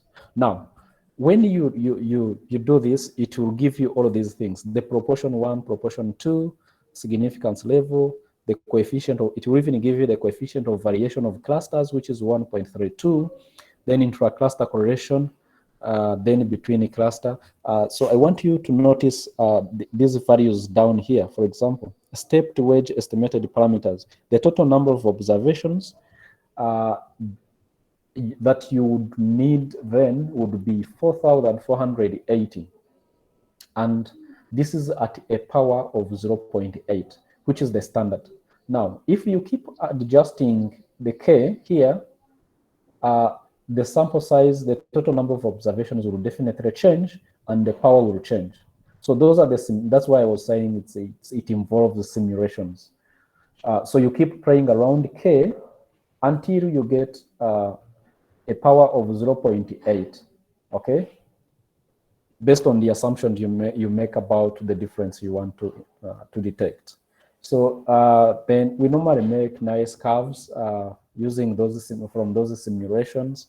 So when you look at this, for example, this is about minimum detectable effect, about investment in soybean seed. The solid black line is for push recipients compared to the control group. And then for dotted line is those that receive push plus pull 1 compared with the control group. Now, my simulations indicate that at a power of 0.8, I would be able to detect an impact of, like, let's say 0.18%. And then for push plus pull 1, the impact at a power of 0.8 would be somewhere around 0.28. Okay, so every power at every power value, you have a corresponding sample size. So at a power of 8, you take exactly the sample size that you get at a power of 0.8. So that's basically what power calculation involves. Then after you've done all of that, the next step is to do randomization. Now, you need to randomly assign those that will receive the project and those that will not receive the project. And that should happen before the project commences. The best practice always is to do randomization, of course, after the baseline survey, but this may not be feasible if intervention cannot be delayed. For example, cannot be delayed to start after the baseline survey. In my case, it was not possible to do randomization after the baseline survey because because of the delays due to COVID-19. I think these companies did not send me all of the farmer groups on time. So one of the challenges I faced is that because this project is implemented in phases, these companies did not have to have all of the farmer groups at once. So when I told them we needed to do an RCT or an experiment, I explained to them that we need to have all of the groups at once, because then we need to know farmer groups that will start benefiting in season 1, season 2, season 3, season 4, and this should be done randomly to avoid biases. So they did not have all of these groups. So I worked with them. Some of them did not have organized the databases. So I really did a great job helping them to organize these farmer groups, to create databases for, I think, two companies. So by the time we had a clean what I would call sort of clean database of farmer groups, intervention was already starting. So then, so the question you would ask maybe then, how were you able to do randomization if the intervention had already started? So the advantage I had with this kind of arrangement of the intervention is that whoever is enrolled into this program actually is exposed to the push incentives, which is the training and extension. And so all other incentives depend on the push. I think that's important to note. So what I did, since implementation started before I did randomization, I had to ask for their cooperation to delay awarding contracts to farmer groups so that I can first finish randomization, and then we know that this group should be receiving contracts and then the other groups shouldn't be receiving. Otherwise, it would be messy. Fortunately, they were willing, they cooperated and they delayed awarding contracts. Then the other thing is, of course, I had to do re-randomization after the baseline survey for certain reasons. So when I started the baseline survey, I went to the field, and some of the groups that they had sent me actually never existed, but there are also those that refused to actually participate because they had issues with these companies. I think these were business-related issues, and so these are some of the challenges that you expect when you're designing RCTs. So everything might not work out the way you want. It's all about how you deal with them, and make sure that you adjust certain things to make sure that, but of course not compromising what an RCT is supposed to be doing. Now, randomization was done in 3 stages. One, I randomly assigned the farmer groups into 3 seasons. You will notice I did not mention 4 seasons. So, like I said, the first season, implementation had already started in the first season. So I lost all of those groups to form part of this stage 1. So farmer group beneficiaries in the first season did not form part of this randomization because they were already enrolled in the craft program, while I was still waiting to have all of the other groups. Then, so this is what I've said already. I asked these companies to delay contracts so that farmer groups they started with could form part of randomization. Then the other stage, in stage number 2, I randomly assigned farmer groups into push and the push plus pull 1, including now those farmer groups that did not form part of randomization in stage 1. Because in stage 1 is basically randomly assigning farmer groups to seasons so that the farmer groups they enroll into a program are not selected based on a certain criteria. Otherwise, these companies can, let's say, since we are doing this in phases, let us cluster groups that are close to each other together, and we deal with them first. So you see, already that can bias, this stepped wedge cluster on the results you get from this stepped wedge cluster randomized control trial. So the ideal thing to do then was to make sure that the farmers that would be enrolled every season had to follow a random selection process. So this is why I had to randomly assign farmer groups to different seasons. And then after assigning farmer groups to these incentive bundles, the push and the push plus pull 1, then I also had to randomly assign farmer groups into pull 2 and no pull 2. Those that would get insurance and those that would not get insurance. That is among the push and the push plus pull 1. The randomization method that I used was block cluster randomization method. And the block was used because intervention is implemented by 3 small and medium agribusiness companies or enterprises. And so if you don't block, you're likely to have biased results. The reason being, the way implementation is done, you cannot expect it to be uniform because these are different companies and operating in different regions. So you would expect differences in implementation. So if you don't correct for this blocking, then or for these differences, then you're likely to have biased results. And then why cluster? I think this is something I talked about. So the small and medium agribusiness enterprises deliver the intervention through organized farmer groups, what I call clusters. Now, these groups might be different in various respects. For example, members within a group can have different capacities to adopt. Of course, they have different characteristics. There are those male dominated groups and those groups that are completely comprised of only males and those that are comprised of females. You would expect differences, of course, in the way they do things. And these might lead to differences in the way they respond to the incentives, and therefore this can have an impact on the outcome. For example, adoption intensity. Therefore, it was important to cater for these differences in impact evaluation, especially in my case where I have the blocks and the clusters. Step number 5 was then to conduct a baseline survey. Oh, Manuel, there's a question from Carol, and she's saying, Yes. how will you cope? And it's, of course, attrition.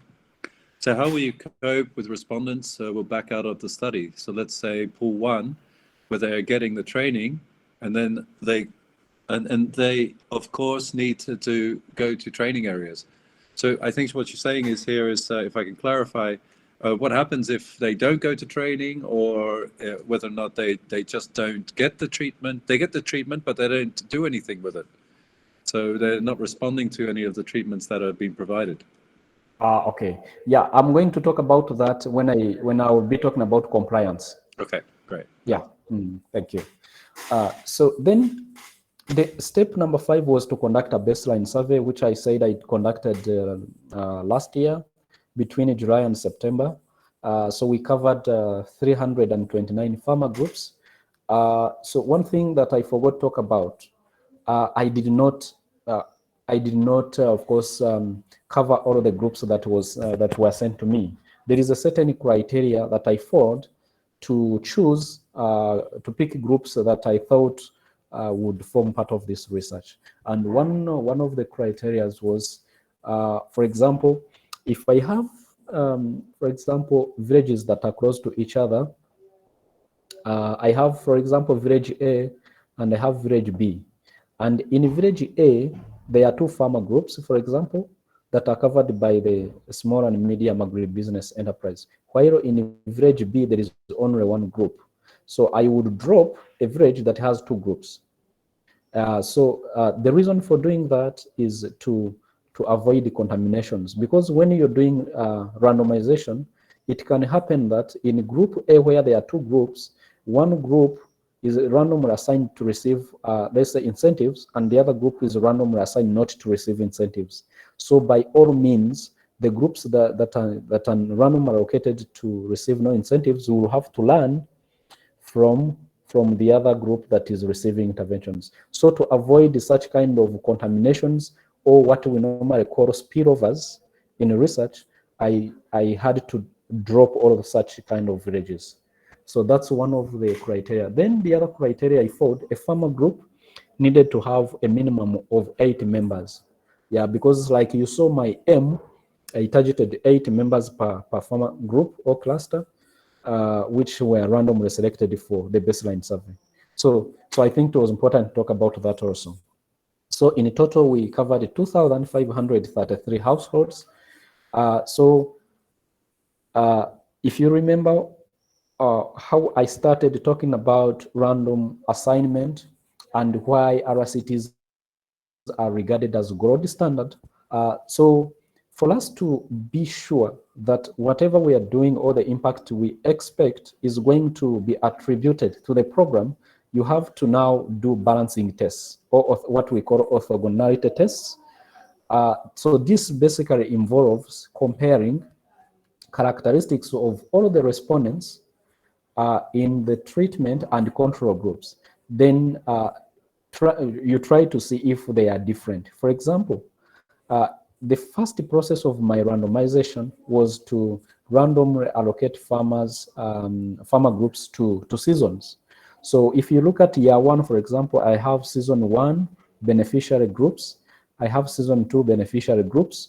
And so if I look at characteristics in terms of, say, gender of household head, I shouldn't be seeing a difference. So in this case, for gender, I'm seeing a difference, a significant difference, though at 10%. 10% is nothing much to worry about. But when you look at the other characteristics, they are balanced. Okay, even in year two, the same. When you look at beneficiaries in season one and compared with those in season two, when you compare them, you see the difference is not significant. So these are basically the simple t-tests that we do. Okay, for example, when we go to table two, where we begin to look at the incentive bundles, in column one, you have all of the bundles, I mean, all of the incentives, push, pull one, and pull two. In column two, you have push, pull one, column three, push, pull two, and then four. So then you want to see if column one, the characteristics of the respondents, for example, that receive all of the three incentives, compare it to those that receive push plus pull one, if you would have a significant difference. When you look at these, the differences are not significant. So these are the tests that you have to do to be sure that your randomization worked. If you see systematic differences, then the results that you're going to get will be biased, and you have difficulties to publish such kind of paper. So again, I used a few variables here. You all had my pre-analysis plan, and I have a list of the variables that I tested. So you saw that I had a very good balanced, I have a balanced study in terms of the treatment and control comparisons. So then after the baseline survey, then we had to wait, of course, for the intervention to be implemented for a full year before we could go back to do a midline survey. So this year, from May, we did a midline survey, and this involves, of course, visiting exactly the same households that we visited at the baseline survey. So then we covered 2,398 households instead of 2,533. So of course, there are reasons why we did not cover all of them. One, people in some places, people had migrated. For example, in Western Uganda, I think Western Central Uganda, there is a lot of migration that is happening where people move from one district to another. And so when we go back, we couldn't easily find them. The other reason for this is that you go to, let's say, in a community, and you find someone went to do farming somewhere far in another district. These cases happen in Uganda, by the way, quite a lot, where people go to farm somewhere far. They spend like weeks, then come back. So of course, these people could not be found.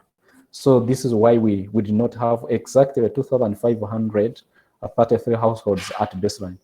That we had at baseline. So when you look at, when you compare what we covered at baseline versus what we covered at end line, it gives you what we call attrition rate in research. So basically the difference between the baseline, the households covered in the baseline, and those that were covered at the end line, and then you divide by the households covered in the baseline. It gives you an attrition rate of 5.3%. And literature says that if you have attrition rate that is less than 10%, you're okay, you don't have to worry about anything. So in our case, we even have a much, much less attrition rate of 5.3%. So my study is robust. Now, this brings me to talk about compliance. Now, and this is when I want to talk about compliance, and but also respond to the question that you raised about people who are randomly assigned to a particular treatment group, but then they don't participate. So this is basically what compliance means. So compliance means I randomly assigned, for example, let me go back to the picture here. So, oh, sorry.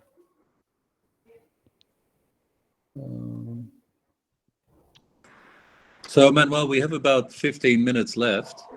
Yeah, I'm about to finish actually. So, okay. Yeah. Okay, so if I come here, for example, so you can see I have, for example, 37 groups under treatment arm 1, 39, 39, 34, 44, 48, 38, and 50. So these are the different treatment arms. Okay, so now we go back here. I want to explain compliance. Okay, here. Now, so much as I randomly assigned the farmer groups to these different incentive bundles, for example, push and push plus pull 1, it is possible that some of the farmers are not actually going to participate, even when they are offered these incentives. So and the compliance levels are also going to differ. So there are those that will participate in training and extension, the both incentives, for example, both incentives of push. Then there are those that are going to participate in only, let's say, training, and then they don't participate in extension visits. And then you're going to have those that would prefer to only say without even going to these trainings. So this is the question you are asking. So this is what I call compliance. Okay. So for example, household that grew soybean at the midline period, had 43%. Okay. Then you have households that accessed both push incentives, which is the training and extension, only 18%. Yet you would expect that many people would actually participate. So this is this gives now the compliance levels. Now, if you don't put into consideration differences in compliance in impact estimates, then you also get biased results. So these are compliance levels by comparing those that were randomly assigned to push and with those that were randomly assigned to push plus pull 1. And then this is compliance with the pool incentives, which is basically value chain linkages through contracts. So you have, for example, 9.5% households accessing seed from the DMP business enterprises, those under push, and then those under push plus 1, 43.2%. So when you look at this difference, these are the p values. They are not significant. But then the main point here I'm trying to make is that compliance, you can see compliance levels are different. Okay. When you look at different parameters, for example, those that are selling to these companies at the baseline period, you see 26, for example, 27%. Okay, yet you would expect a bigger figure. So again, you need to take care of these differences when you're estimating impacts. So then, in estimation of impacts, the starting point is to estimate intention to treat or intent to treat. So what do I mean by treat? So these are average impacts for people who are assigned to the treatment. For example, you randomly assign people to receive push, and then you also randomly assign people to receive push plus pull 1.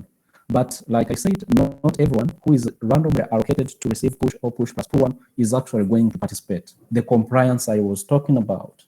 So if you consider everyone, irrespective of whether they received, they actually participated or not, then what we are talking about is the intent to treat. That's the impact. Everyone, irrespective of whether they participated or not.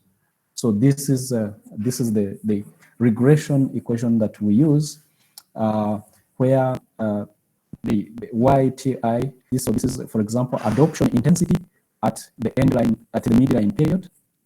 The alpha that you normally see when you estimate a regression equation. Then M. So M is the treatment. I have two treatments in this case, the push and the push plus pull 1. And so the betas, these are the impacts that we want to see. So T is the treatment, which is a 1 if a farmer is randomly allocated to receive push, and is 0 if they are randomly allocated to receive, to be in the control group. So you're comparing those groups, and the beta captures the impact. But then X captures for those fixed effects. For example, a farmer who is in northern region is different from a farmer who is in the western region, and that's captured by X. It also captures the fact that you have farmers who are receiving interventions in phases, season 1, others in season 2. So it captures that. And then you W1I captures the baseline value. You have to control for the baseline value. For example, adoption intensity, if you see adoption intensity is, let's say, 20% at midline, and at baseline, the adoption intensity was 10%. So you need to control for the baseline value so that you get the actual impact. And of course, these are terms. Then the local average treatment effects. Now, here you're trying to get impacts for those people that actually participated. You isolate those people that did not comply. Only focus on people who actually participated by taking up the incentives. So normally, because of endogeneity issues, this is done in 2 steps. So you have to first estimate a reduced form equation where you have Z MTI, Z meaning the compliance. For example, people who actually participate in training and extension. So you run a regression, regress this on the treatment, but also putting these control variables as well. And then you predict the predictions you get here, the predicted values are the ones that are now used in the structural equation, now using the outcome variable adoption intensity, and then you get impacts for those people specifically that participated in the intervention. Now I rise to the results. Having gone through all those processes, then you estimate impacts using these equations. So the intent to treat impacts on adoption and adoption intensity due to exposure to crafty program. So for me, my starting point is to look at the entire crafty program without even first looking at the treatment 1, treatment 2. So I want to first look at the crafty program. Is it creating impact in terms of adoption of improved seed? So you can see we have a significant impact. Those that are exposed to crafty program are adopting, the adoption improves by 5.2 percentage points. And the first column is where I don't put any controls, for example.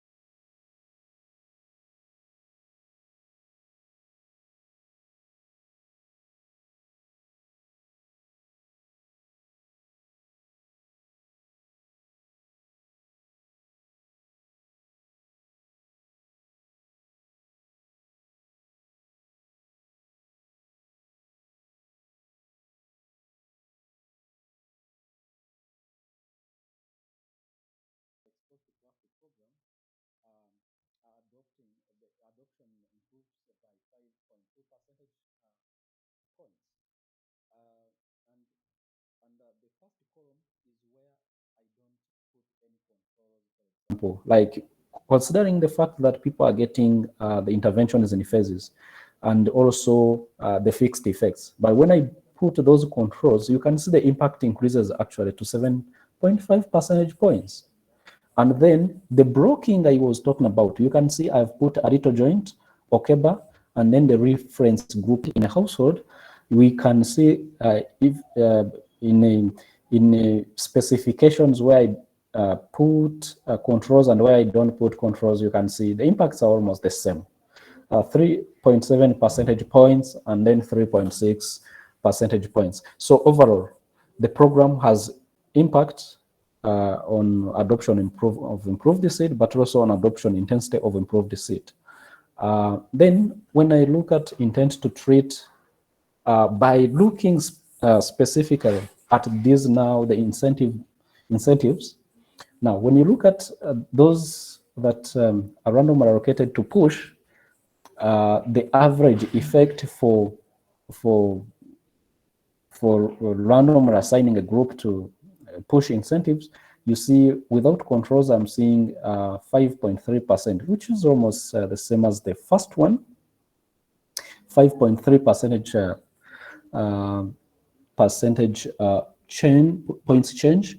And then when you look at the push plus pull one, the impacts are more pronounced when you look at the push plus pull one. So what does this mean? What this means is that the comparison I made about the first dose and the second dose, you can see that farmers that are actually getting 2 doses, which is push plus pull, have higher impacts actually in terms of adoption. We have 9.7 percentage, points change, and again, the impacts differ across these small and medium agribusiness enterprises. So you can say that giving 2 incentives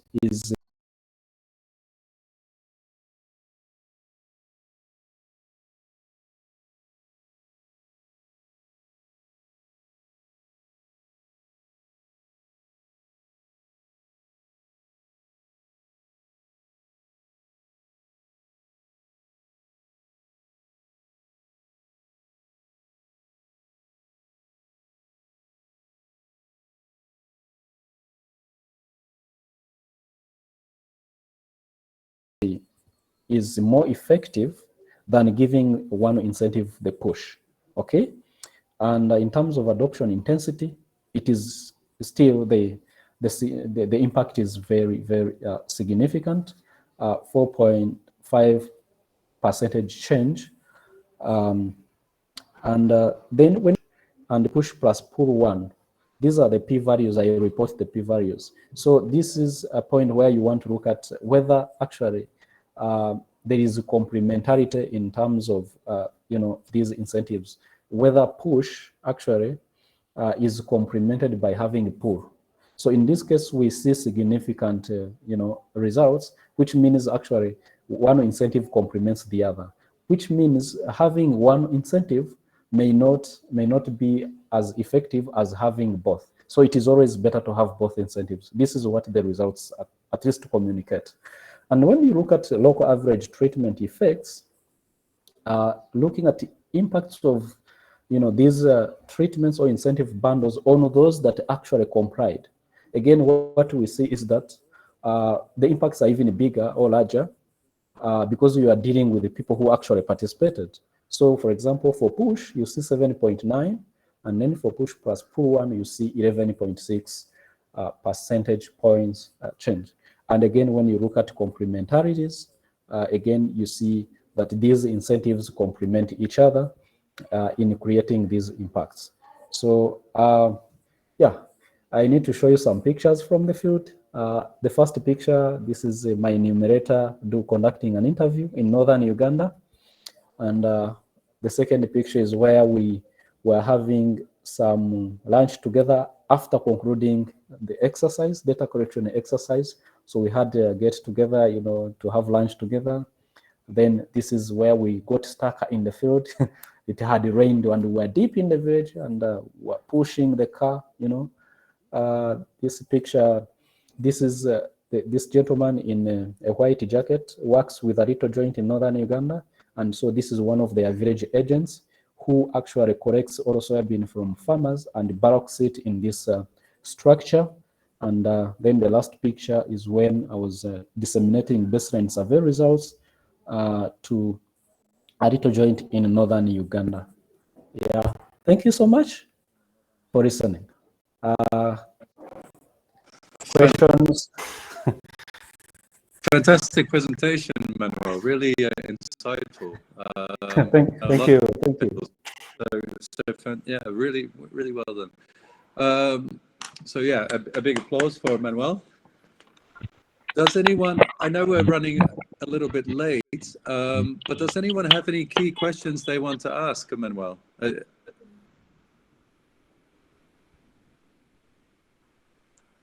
Maybe Manuel, I'll start with one. Of course, when you started off, because we talked a lot about power,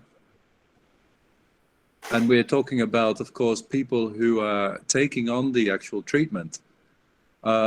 When we have a situation, for instance, where we're providing the treatment, but we have a larger percentage of people who are simply not going to trainings, how can you correct for something like this? Sorry, Don, can you repeat your question? Yeah, so I was saying that when we start with a project and we have the list of farmers, we've done our randomization, we know who is getting treatment, and we start giving, say, trainings, but let's say that the farmers, they opted to take part, and when they're finally provided the treatment, a larger percentage of the people who are in the treatment group don't actually take the treatment. Now, how do you kind of respond to something like this? Okay.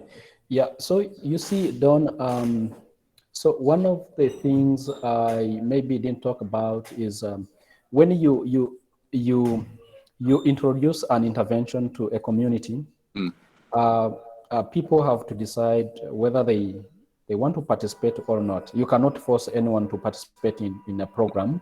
And some of these incentives are actually supply driven. For example, push. It's something you provide free of charge.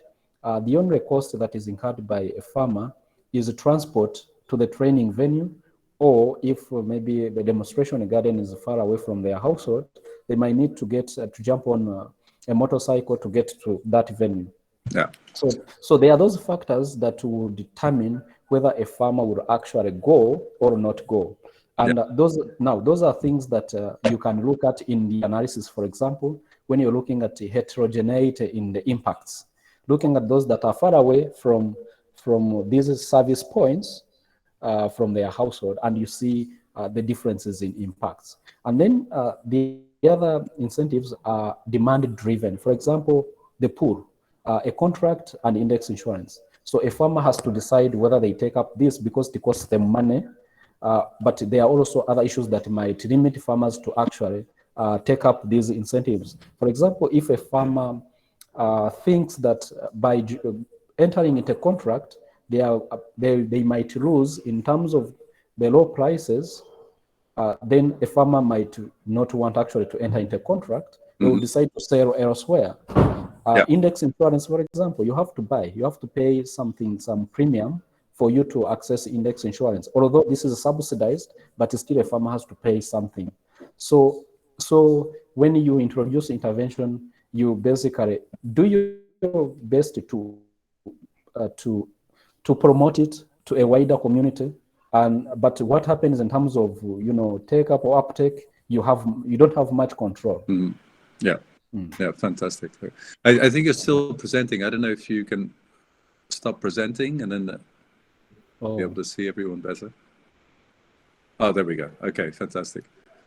Yeah. Does anyone have any questions? Please just Nori Ali, just go ahead and ask. There's no need to put our hands up. Noted, Prof. Don. Thank you very much. But I know that it's very clear for us to understand what is really trying to convey by Prof. Emmanuel, no, for the humanitarian aid. Um, I know that in some part, if we are familiar with the humanitarian or the local non-government organizations, quite challenging. So my questions to Prof. Emmanuel is, how do we know if the project or research was implemented by the communities, and what tactics do we use in order for us to establish a rapport with our local partners? It's very quite challenging in the partners, especially in the community. So how we are going to build or establish a rapport with our local partners, Prof. Emmanuel? I hope I understood your question correctly. So how are we going to know if the project was implemented in the community? Is that your question? Yes, Prof. Emmanuel. Okay. So like I said, so when you set your experiment, you don't have to sit back. You have to follow up. That's something I didn't talk about. So when you design a nice RCT like this one, you don't sit back and wait for things to happen. You have to keep in touch with the people on ground who are implementing, including visiting the field to see how actually things are happening. I want to tell you that in my previous job where I was employed at International Food Policy Research Institute, we conducted a randomized control trial. And one of my roles was actually to be in the community to make sure that people were doing things the way they were supposed to do them, consistent with research design. So in this case, of course, I had regular visits to the communities to see how they were doing things, to make sure that contaminations were not happening, but also to see if actually the intervention was taking place.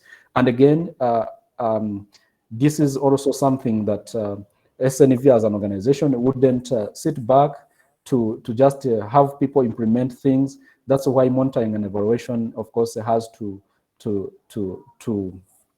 go on along this research to make sure that the interventions are implemented in the communities. So yeah, it doesn't stop at basically designing and then leaving people to implement. You have to be in the field as well. Okay, Prof. Emmanuel. Prof. Emmanuel, like, can I have added one more, to Yeah, sure. enlighten my questions for this evening? Where do we use when or where do we use about the baseline survey? It's on before the intervention that we have had, or in the um last part of our intervention, or um what do you call it, or after the The intervention? midline, yeah, at the midline in this case. Okay, nice question. Okay, so at what point, yeah, her question is, at what point do we actually utilize the baseline survey? Yeah, Yeah. nice question.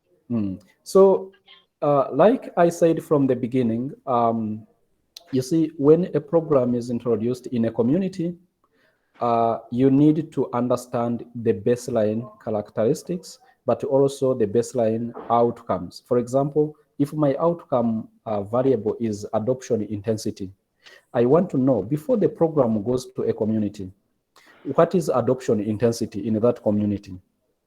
For example, if we are talking about adoption intensity in terms of expenditure on improved seed per hectare, and I determined that in that community, farmers are spending 50,000 Uganda shillings per hectare on improved seed.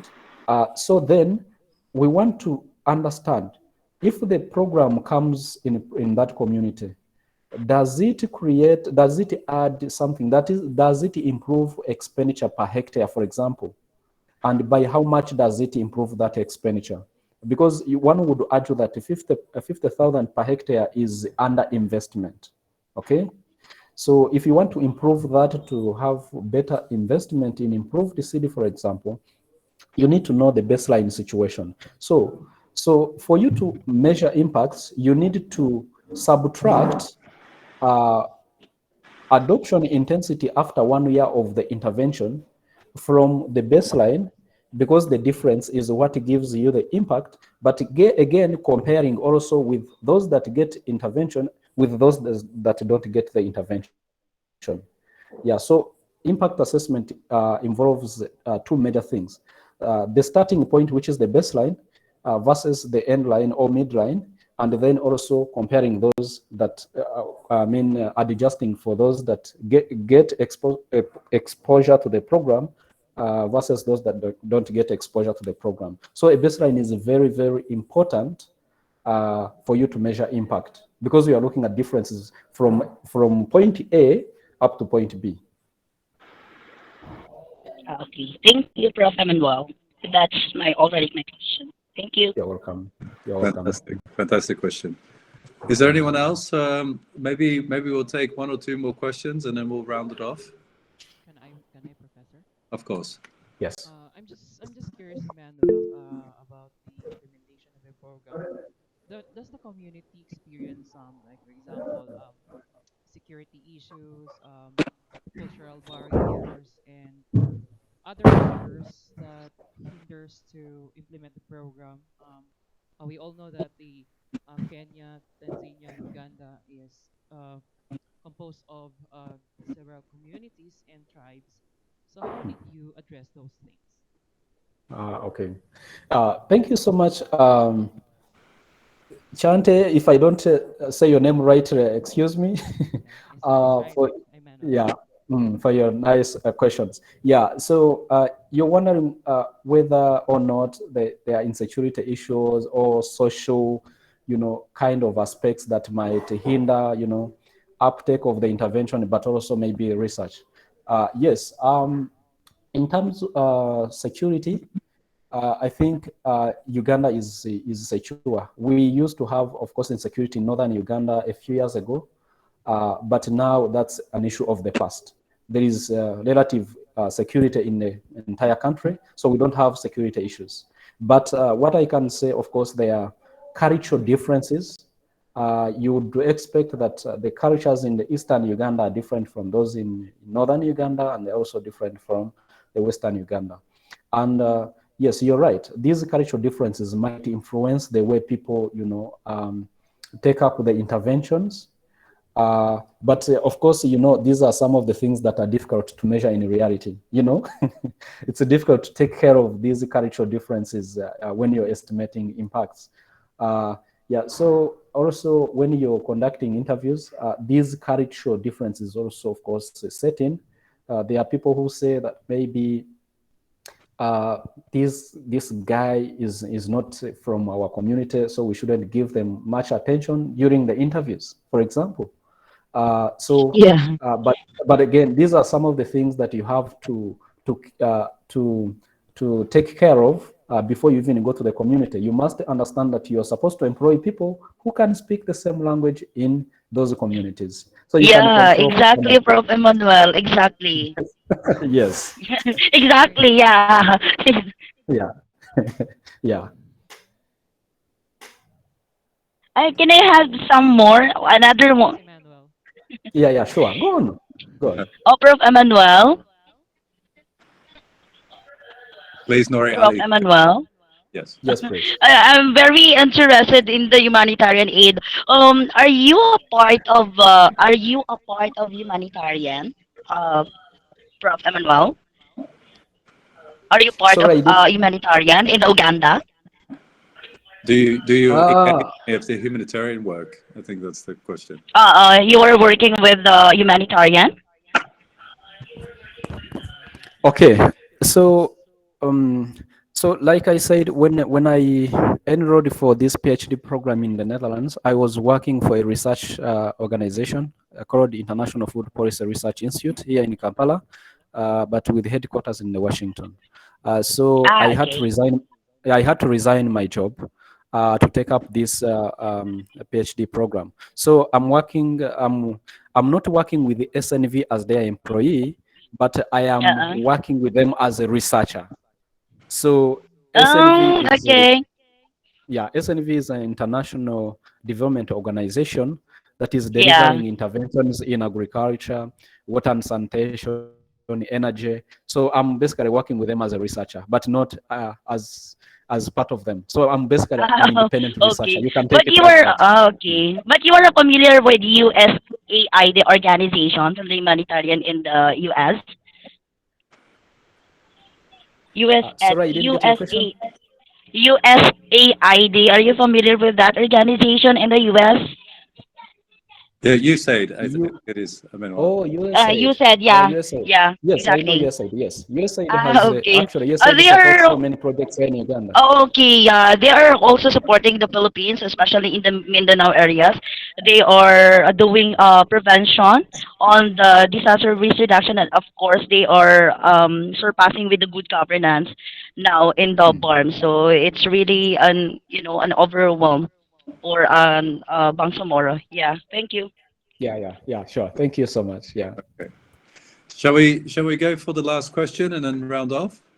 Last So question, does that? sir. Can I? Okay, please. I'm just wondering, this product of these communities like sunflower, soybeans, sorghum, and other um, agricultural products, Emmanuel. Um, this product is they export it with other countries, and um, what's the mechanics after they have this they this crops they till in their land. Hmm. Good question. Yeah. Thank you again, Chante. Thank you for the nice question. My research is focusing on soybean, but like I said, there are other crops that are targeted by the program, and the selection criteria for these crops was their climate smartness, in the communities. So soybean, for example, is a crop that fixes nitrogen in the soils. And so if you, in the next cropping season, you want to grow another crop, you can have better yields. So so for farmers who are growing, where does it go next? So like I said, under the contract incentive, farmers are contracted to produce soybean. So they are given all of these incentives to increase production so that they are able to supply all of this to these companies. So these companies add the value in form of processing or cleaning the seed. For those who do not process, they clean the seed very, very well and then sell them to companies that do processing. Because soybean has a lot of products. For example, the soya milk, you have soya cake, and it's also a nice, crop that's used to feed these infants. Soybean is a crop that is not largely consumed locally, so much of it is actually exported.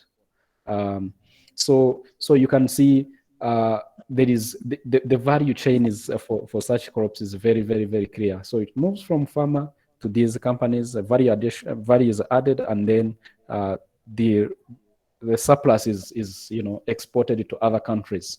And people are running away from animal-based meats, for example, to crop-based meats. So this is one of the climate smart aspect in soybean, for example. Yeah.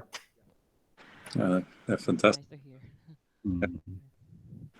Fantastic. Well, I think we can end it here. Again, Emmanuel, fantastic presentation, very insightful. I enjoyed it a lot. I hope everyone else did as well.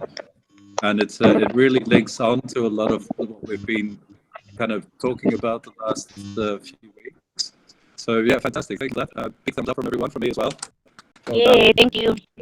And we wish you all luck with your program, of course, to the implementation and all the difficulties and the challenges that you face. And really nice to have interaction, of course, between Philippines and Uganda. I'm really looking forward to that moment where I'll be in Philippines, and meeting these people that I've presented to. I hope at one point in time I'll be in the Philippines. Yeah, And that's I know Donnie will nice. make that. Nice, Prof. Emmanuel. Yay. Congratulations. Thank you. Yeah. Emmanuel. Okay. Give a Thank you so much. Congratulations. Yeah. Give a Congratulations. presentation at the University of Southern. Thank you very much. Thank you.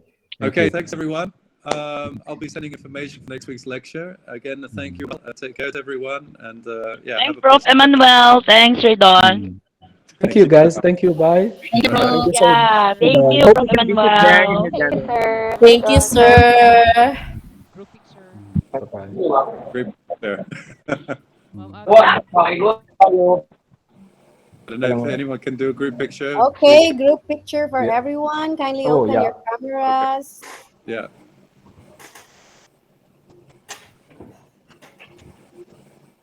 Okay, everyone ready? Thumbs Thumbs up. up. Okay, 1, 2, 3, smile. Thank you. Fantastic. Okay, great.